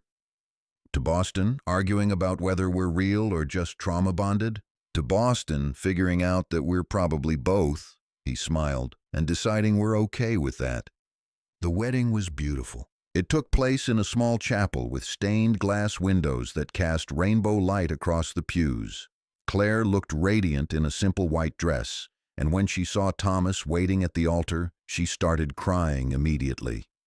Alex walked her down the aisle, and Mia watched him blink back tears as he placed his sister's hand in Thomas's. During the reception, Alex gave a toast that had everyone laughing and crying in equal measure.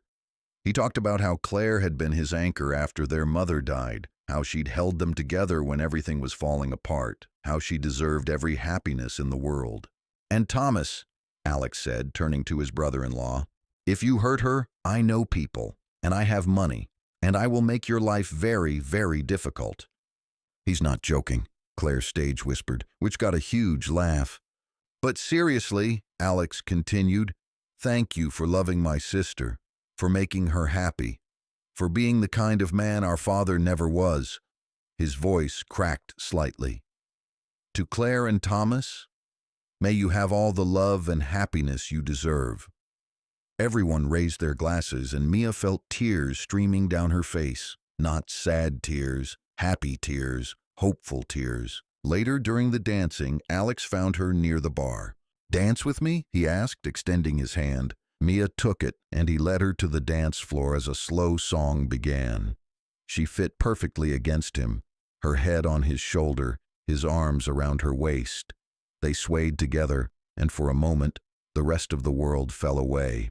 "I've been thinking," Alex said quietly, "about us, about what happens after this weekend." Mia's heart clenched. "What have you been thinking?" "That I don't want to do long distance. That seeing you for a weekend and then going weeks without you isn't going to work for me." He pulled back to look at her. "But I also don't want to pressure you to move back to Seattle before you're ready. So I was thinking, what if I moved to San Diego?" Mia stopped dancing. "What?" "Most of my work can be done remotely. I have people who handle the day-to-day operations in Seattle. I could open a new office in California, spend more time developing properties down there." He was talking faster now, nervous. "We could get our own place, separate bedrooms if you want, or I could get my own apartment nearby. Whatever you need. I just want to be close to you, want to do this right." "Alex, you can't uproot your entire life for me. It's not uprooting. It's choosing differently, choosing you." His hands cupped her face. "Mia, I've spent my whole life in Seattle, building an empire I don't even know if I want anymore. Maybe it's time for a change. Maybe it's time I figured out who I am outside of that." "You've really thought about this." "I've thought about nothing else for weeks." He smiled. "Well, that and whether we're real or just really good at crisis management. I'm pretty sure we're both." Mia laughed through her tears. "You can't just move across the country because we're pretty sure we're real. Watch me. What about your company, your properties, your life? My company will survive. My properties will be fine. And my life," he pressed his forehead to hers, "my life is wherever you are. If that's San Diego right now, then that's where I'll be. If it's somewhere else later, we'll figure it out. Together." "This is crazy." "Probably. But we're apparently very good at crazy." He kissed her softly. "What do you say? Want to try being neighbors? Friends who are dating very slowly and responsibly while maintaining healthy boundaries and working through our individual traumas?" "That's the least romantic pitch I've ever heard." "I'm working on it. My therapist says I need to be more direct about my intentions and less controlling about outcomes." Despite everything, the fear, the uncertainty, the voice in her head still whispering that this would end badly, Mia found herself smiling. "Okay." "Okay? Okay. Move to San Diego. Get your own place. We'll date like normal people and see what happens." She kissed him. "But Alex, if this is going to work, you have to let me have my independence. Let me make my own choices, even if they're not the choices you'd make. Can you do that?" "I can try. I'll probably mess up sometimes, but I can try." "That's all I'm asking." They danced until the song ended, and then another song started, and they kept dancing. and Mia thought about how far they'd both come in just 3 months, how much they'd survived, how much they'd grown. Was it enough? Were they ready? Was any of this a good idea? Probably not, but they were going to try anyway. Because that's what love was, wasn't it? Not the perfect, easy love of romance novels where everything fell into place, but the messy, complicated, hard-won love of two broken people who'd found each other in the storm and decided to keep choosing each other, even when it was difficult, even when it was scary, especially when it was scary. That night, after the reception ended and the guests dispersed, Mia stood on the balcony of her hotel room, looking out at the Boston skyline. Her phone buzzed with a text from Emily. "How's it going? Still alive? Still in love? Still making questionable choices?" Mia smiled and typed back, "All of the above." And Emily, "I think I'm going to be okay. We're going to be okay." Good. Because Sophie needs her weird Aunt Mia around to teach her important life skills like how to identify red flags and when to jump into strange men's arms in rainstorms. Pretty sure those are contradictory lessons. Welcome to being a woman in the 21st century. Nothing makes sense and everything's terrifying. See you when you get back. Love you. Love you too. Mia set down her phone and just breathed. The air was cold and crisp, smelling faintly of autumn leaves and possibility. Somewhere in this city, Alex was probably lying awake too, thinking about the future they were tentatively building together. Somewhere in San Diego, Emily was probably feeding Sophie and wondering if her sister had finally gotten her life together. Somewhere in Seattle, Derek was awaiting trial and hopefully learning that actions had consequences. And here, right here, Mia Wallace was standing on a hotel balcony at 25 years old, having survived things that should have broken her, and realizing she was stronger than she'd ever imagined. The door behind her opened and Alex stepped out, wearing sweatpants and a t-shirt, looking rumpled and perfect. "Couldn't sleep?" he asked. "Too much thinking." "Same." He came to stand beside her, maintaining a respectful distance but close enough that she could feel his warmth. "Want company, or should I go?" "Stay." Mia reached for his hand. "Please stay."